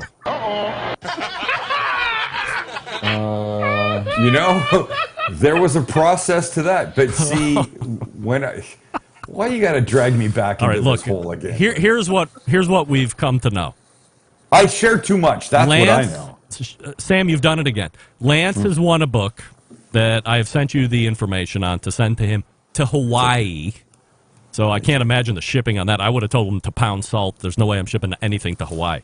Number I'm two, sending that it's going on a boat. Dry aged beef is something that you're now into. You have a dry ager, and you're going to be taking this incredible time lapse. And we both can't believe that Sean is in podcast number 3, which I'm going to talk to him here in just a second. Sam, we will look for you in February, where we will pick up a whole bunch of other topics. Thanks for coming on, as always. Before you leave, I have a trivia question for Greg about Sam. Let's hear this. This will be right. Hold on a second. Let's meet me. Hey, everybody. My name is Greg Rempe. I live in Bomb City, USA, Cleveland, Ohio. I'm host of the Barbecue Central Show, which has been running live for the last 13 years. And I have a wife and 3 daughters. And I can't wait for death, everybody. All right, so that's me, and let's play. Cleveland, Ohio, which, by the way, their license plate frames say Creeptown, USA. Or the Buckeye State, but nevertheless. The Buckeyes. Okay, one of the two. Sean is the host, and he has this question. This question for Greg Rempe. Sam the Cooking Guy, with over 3 million YouTube subscribers, how long did it take for him and Max to realize what they were doing on YouTube was wrong? How long did they stay at 30,000, and what was their aha moment that allowed them to rapidly grow their channel? Oh, God. Wow. Shit, I don't even know if I know this. Okay. I think I do. Let's do the math. 30,000. 2013. I'm going 4 years. And I'm giving that my final answer. Am I right or wrong? No, 4 years. Wrong, actually. I'm wrong. Wait a sec. I tried my hardest. And hold on. What's the follow-up question? Is what was the aha moment that allowed them to rapidly grow their channel? What were they doing wrong? They weren't buying subscribers. Wait, I think I'm even confused by Sean's question. Are you saying how long were we on? Is he asking how long we were on YouTube before we had that aha moment? Yes. So the aha moment is we're getting rid of the live cast, which 1% of the people are watching and 90% of the people aren't. Like 1%. We went That's to big generous, bro. We went to the 13 to 15 minute time frame, 3 times a week, produced, awesome, and then boom, he shot up rapidly to the point where he's eclipsing 1 million plus a year at this point. See, now it sounds like you interview him every month. Yes, well, I know. Let me do this. Let me turn over all the cards and tell you that we started in 2011. It was 2018 when we had 30,000 subscribers. Correct answer. 7 years. That's what I was looking for. 7 years. Yeah. 2018 was the turnaround for us, and then we've grown 1 million each year since. Do you know where you would get that information? You'd get that on the new podcast, Restaurant Influencers. Hey, Sean, do you want to do you want to see something you've never seen before? Look at this. I would love to see that. Look at that this. Is fantastic. Listen. It is Mr. Greg Rempe from the Barbecue Central Show. Look at that! Look, he's a douchebag because he's put himself in my kitchen. He's like some weird, freakish giant. This is why you have to be on YouTube to watch. That was a little daughter. Oh, it's daughter. Okay. This is when Sam. Smaller on the screen. This is when Sam was interviewing me. I had green screened myself into the kitchen that he's actually in for that. Amazing. And how many subscribers did Sam have at this point? 7. 7. And 4 left during that segment. 4 left. Unbelievable. Can I tell you something? Was this the first date? Is this first date? No, this wasn't the first one, but I might have done 1 or 2 before that. But there was a time where Sam was interviewing me. It wasn't just me being the one that was having Sam on the show when he was doing the Sam Livecast. So, as we're tying it all together here, we've taken a lot of time. The question is, Greg, have you been on Sam's show since? But it's not the same show. No, I don't have anybody on now. I can't. The only way that I could possibly be on that show is to jump a bird and get over there and be in a shoot That's the only way. It can't be live anymore. Like, that was a live hit. Right from my... I mean, That it was looks a like live I'm in hit, his, yeah, but that was a live hit, so can't do it. Sam, I'm going to chase you off now so I can take some time with Sean here to talk about his new show, but I appreciate you as always. We'll see you in February. Yes, thank you. Please ask this question, because I think somewhere in the back of Sean's mind is podcast number 4 that he's working on. All right. I'm already working on it, Sam. All right, I'm moving. I know you are, I'm going to buddy. move I know to you are. Sean, and I'm going to ask him that question here. This is Sam the Cooking Guy right there. Thank you for coming on, as always. I was never going to get out of that. I just had to hang up on him. I'm sorry, Sam. That's it. So, Sean, welcome to the show, and thank you for coming in for a handoff, I believe it was. And I don't even know like where I'm at time-wise on my 7:43 my on the West thing Coast. here. I'll tell you what. Let me do this real quick. Can you stand by? And I'm going to do a quick read, and then we will come back and talk about restaurant influencers. I want to talk to you quick. The new year is here. So if you were waiting for that 4 to 6 weeks, guess what? You've missed it. However, it's time to commit. Let's do it. The new year's here. Doesn't matter. Let's get involved. Be honest. How long have you wanted to lose a few pounds? How long has it been on your to-do list? A long time. Now, look, we listen to the show because we love barbecue, and many of us make a habit of getting second, third, maybe fourth servings of this stuff because it's delicious. But what effect has that had on an activity level that's not what it used to be? Maybe you've heard that having a dad bod is cool, but take it from a stud like me, it's not cool. Wearing your gluttony everywhere you go is not the thing to do. Not to mention, being overweight increases the risk for all causes of mortality, including strokes, most cancers, coronary artery disease, the list goes on. Luckily, thanks to my new friends and friend of show, backyard barbecue enthusiast and men's health and wellness coach David McDowell, you can now eat barbecue all year round and still lose the fat. With David, you've got an assistant around the clock. He's just a text message, an iMessage, or a WhatsApp message, or an email away. He's also available to FaceTime, Zoom, WhatsApp video chat, whatever you need, even on short notice. Some coaches charging upwards of $500 a month for a canned diet plan, 1 to 2 check-ins a month. Forget that. Partnering with David allows you access to a resource who's available effectively 24/7. Things have gone so well as we've started with David that he's offering the Centralites a year of coaching, not for $500 a month, not for $400, not $300, not $200. Finally, you can permanently lose all the unwanted fat for just $2,300 total for the year. But you got to do it now. Don't wait. Let's do it. Win health in 2022. Visit the website davidleans.com. That's davidleans.com/BBQ to sign up right now and get the deal. That's davidleans.com/BBQ to sign up right now. $2,300 in total for the year, for the coaching, for the wellness, for the meals, for the exercises. He's actually going to be on in 2 weeks. We're going to talk all about it. davidleans.com/BBQ, and we are back with Sean Walchef of Restaurant Influencers. Stick around. We'll be right back. You're listening to the #1 most downloaded barbecue and grilling podcast anywhere. The Barbecue Central Show.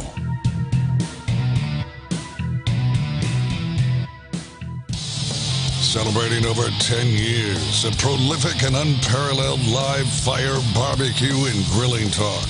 And yes, it's still being done from Cleveland, Ohio. You're listening to the Barbecue Central Show. All right, this portion being brought to you by Smithfield. Through the grilling season, it's always grilling season. Go to smithfield.com and get tips and tricks from pitmasters like Chris Lilly, Darren Worth, Ernest Cervantes, and Childs Cridlin. Mouth-watering flavor, no artificial ingredients. Smithfield Fresh Pork, quite simply, some of the finest pork money can buy, and the trusted choice of world champ pitmasters for use in competitions and at home. Incognito is saying this, by the way. Sean, you can read this as well. I have been listening to the Barbecue Central Show podcast for years. Sam is a bit of a blowhard. Incognito, your words, not ours. We're big fans of Sam the Cooking Guy here on this show, and I know Sean is as well. So, Sean, before we get into the newest podcast, and we're a little abridged here, last time you were on, we went fairly in-depth on ghost kitchens and how the goal was for you to become, or Cali BBQ to become, the Amazon Prime of barbecue. So as we turn the page into 2022, how is that effort going, and what does it look like over the next quarter or so to achieve?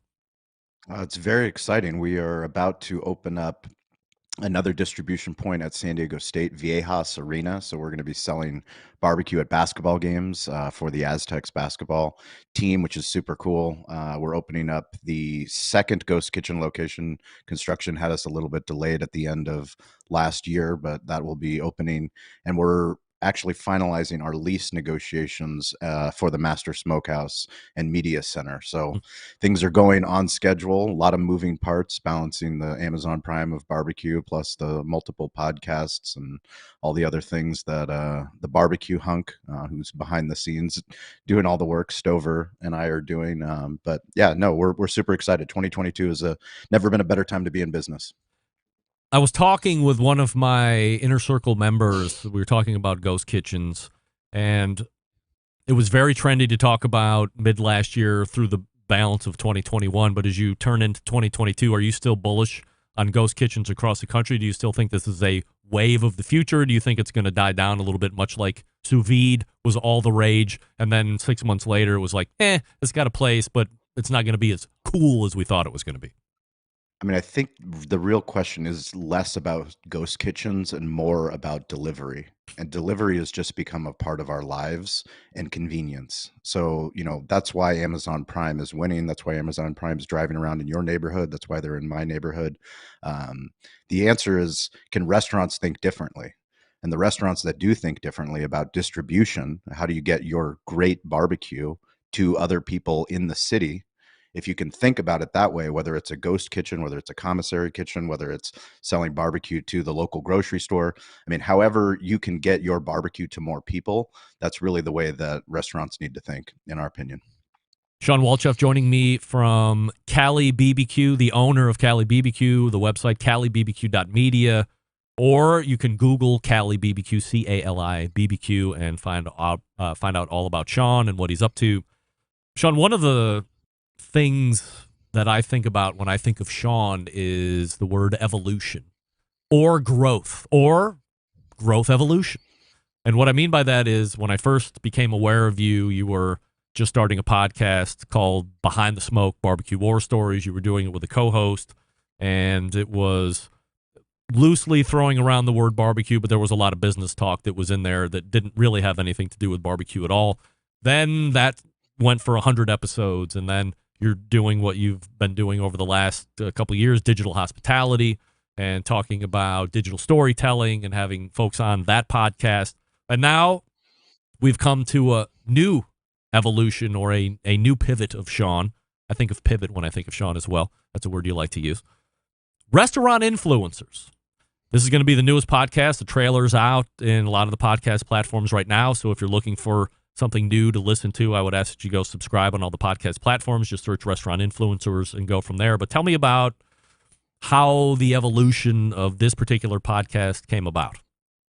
Yeah, I think, part of what we do at Cali Barbecue Media and what we do at Cali Barbecue is tapping into what pulls us every single day out of bed. What gets us excited, and what gets me and the team excited is evolution and chasing our curiosity. And our curiosity has led us to Behind the Smoke, which, like you said, was, yes, a barbecue podcast that started as a barbecue podcast, but it was really more a business podcast. It was really more a digital marketing, digital media podcast. And that became digital hospitality, which we've been doing for multiple years. It's our ongoing thesis that every business needs to be digital first, and every business needs to be in the hospitality business. And we still truly believe that.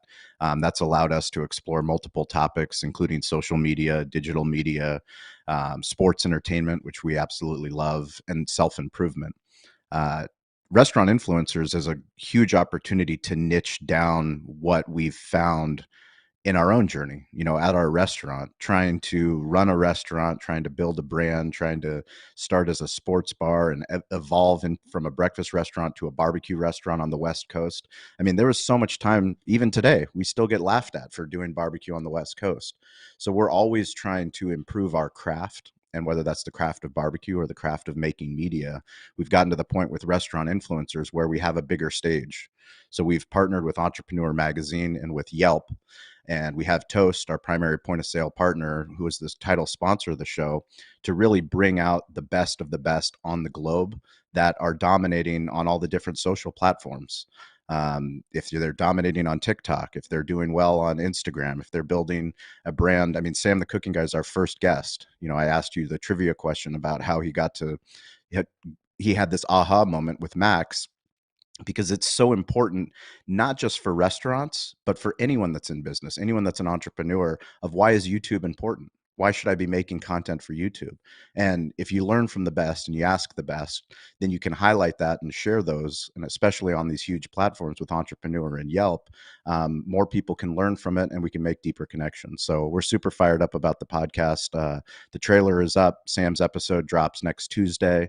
That'll be the first episode of Restaurant Influencers. And like I said, we're super excited that Toast, who literally allowed us to dig into our digital thesis for us to really become the Amazon Prime of barbecue. You need a point of sale partner that understands online ordering, and Toast has been by our side. And now they're going to help us with this journey of getting the best of the best in the world onto this podcast. Sean Walchef joining me here on the show. CaliBBQ.media is the website, and the new show is Restaurant Influencers, so check that out on all the podcast platforms. Sean, let's talk about target audience for the moment. Is this something that anybody in the restaurant industry is going to want to subscribe to, and is that the target? And then anybody that just listens is ancillary or cream on the coffee, as my old Dutch boss used to say? Or is it widely for anybody? It doesn't have to be food related or food industry related? Yeah, I mean, it's a good question, because when we created Behind the Smoke and when we created digital hospitality, we went broad for a reason. We didn't want to niche down. I didn't need to compete with the Greg Rempe's of the world. You were already the king of the castle. There didn't need to be another barbecue King show. in the castle, king in the castle. So what we created was something that allowed us to dig into our curiosity. And now we can niche down that curiosity to the restaurant space, to the hospitality space. But back to our thesis is, if we pick the best of the best in the restaurant space or the hospitality space that are doing a great job on TikTok, or they're doing a great job on Yelp, or they're doing a great job on LinkedIn, creating content, telling stories, that information is applicable to anybody that's an entrepreneur or a business owner. So, it's really trying to understand how do you simplify social media? How do you simplify content creation? And how do you create other opportunities, other lines of revenue that typical businesses don't think of? When you're doing interviews here, is it something where you're traveling out and doing stuff live? Is it a mixture of connecting like we're doing here virtually? How do you... Originally, it was back in the day, you had to be live to be a guest on your show, right? I mean, it was either live or go F. And then over time, and obviously because of pandemics and stuff, everybody's had to figure it out going virtual, whether it's through Zoom or some of these other connection devices. How are you doing it this time around? So it's a combination of both. And, I want to give you credit, Greg, as a podcast mentor, as somebody that I've leaned on. You were the first virtual guest on the Digital Hospitality podcast. And that was something that you asked me multiple times. Why don't I have virtual guests? It allows you to interview more people. It's more cost effective. And for me, before, we wanted to interview people in person. And that worked for us until the pandemic hit. And once the pandemic hit, we started using technology. We started using Zoom. We started using Calendly to book guests. I mean, we're using so many different tools that have made it cost effective, affordable, and a way to produce the show at scale. So yes, there will be in-person interviews. I went to New York for the Toast, the primary point of sale partner. They had their IPO in the New York Stock Exchange, $33 billion company. We were invited as one of 20 out of 50,000 restaurants to get invited to go to that party, document the party. And because we were there, we made content, and we recorded interviews. So I had a video team. I had Kyle and Sarah, who's a guest on the show. He's incredible on TikTok. It's the Restaurant Resource on TikTok. The guy absolutely crushes it, has hundreds of thousands of views on his controversial videos, is very entertaining, does a great job on Instagram. But he set up multiple interviews with restaurant owners in the city, and we captured content, and we're going to bundle that up. And those are some of our first guests. Are you done with the first season? Do you have everything ready to go, and you're just going to be rolling it out? And what's the release schedule? Weekly or every other week? So every week on Tuesday, we'll be releasing a new episode. Every Thursday will be a digital hospitality episode. And we're going to be doing Clubhouse calls. I know you've been leaning into Clubhouse. We have some Clubhouse friends. Troy Hooper, I believe, is in the audience. Derek Walls, Steven Swiderski, of course, Barbecue Hunk. But yeah, we're going to be doing Wednesday at 10 a.m. We'll be doing a follow-up with whoever the guest was on the show. And then Friday will be the same for the digital hospitality guest. So we're going to have a full schedule of content coming out in 2022. One of my follow-up questions was going to be, is this a transition time where digital hospitality is going to fall to the wayside, much like Behind the Smoke did, and now we're going to be dealing with restaurant influencers, or if this was just going to be the natural evolution of one to the other, but you're going to be doing both. That's a huge time commitment to do both.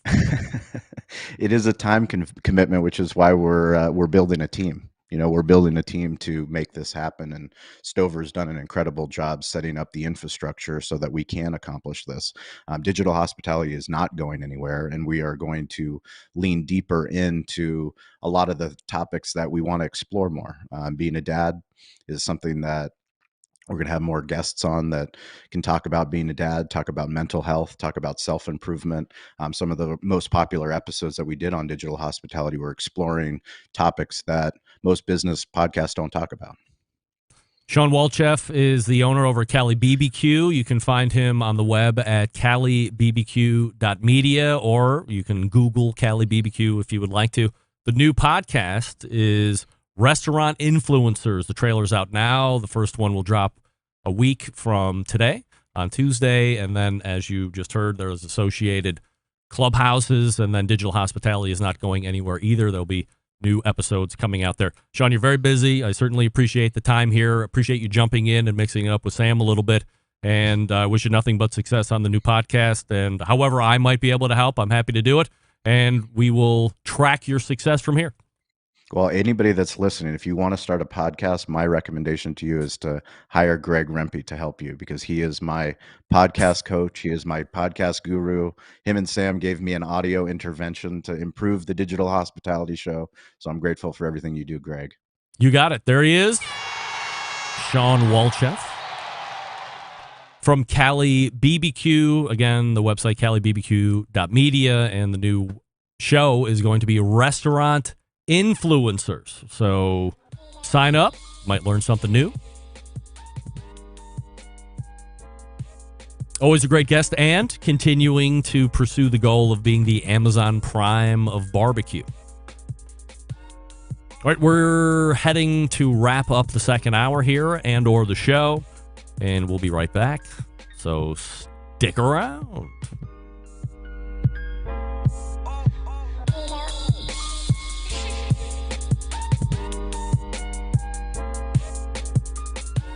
Whole packers, full racks, legs and thighs, injecting butts. If you've never heard this before, you might think you found the best XXX show ever.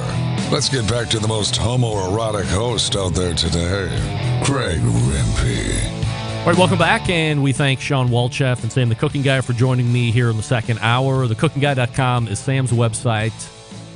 Shop.stcg.com for his product. Also, Sean, calibbq.media for his website. All right, let's go ahead and make tracks to get out of here. All the way back in the first hour, we started off 2022 with Malcolm Reed, as we do each and every brand new month, the first Tuesday. HowToBarbecueRight.com is the website. Also, the same handle on social media. After Malcolm, we talked with first-time guest of the show, the Ghetto Country BrandMother, Phyllis Strawder, CKOCreator.com, her website, if you need to get your brand game together, or if you just need to start your brand game. This is somebody you want to get in contact with. Go through the boot camps, go through the master classes, Get your stuff set and ready to go. That is CKOCreator.com. Second hour, as I just mentioned, Sam the Cooking Guy, thecookguy.com, and Sean Walchef, Cali, BBQ.media. And the new podcast is Restaurant Influencers. Big show planned for you next week. We have Meathead, we have Robert Moss, and we have plenty of other stuff to get to as well as we go into the second week of 2022. Hope you had a great New Year's weekend this past weekend, that you're staying safe and healthy. September 11th, 2001, I will never forget. And until we meet again next Tuesday at 9 p.m. Eastern, this is your program host and proud U.S. American, Greg Rempe. Good night now!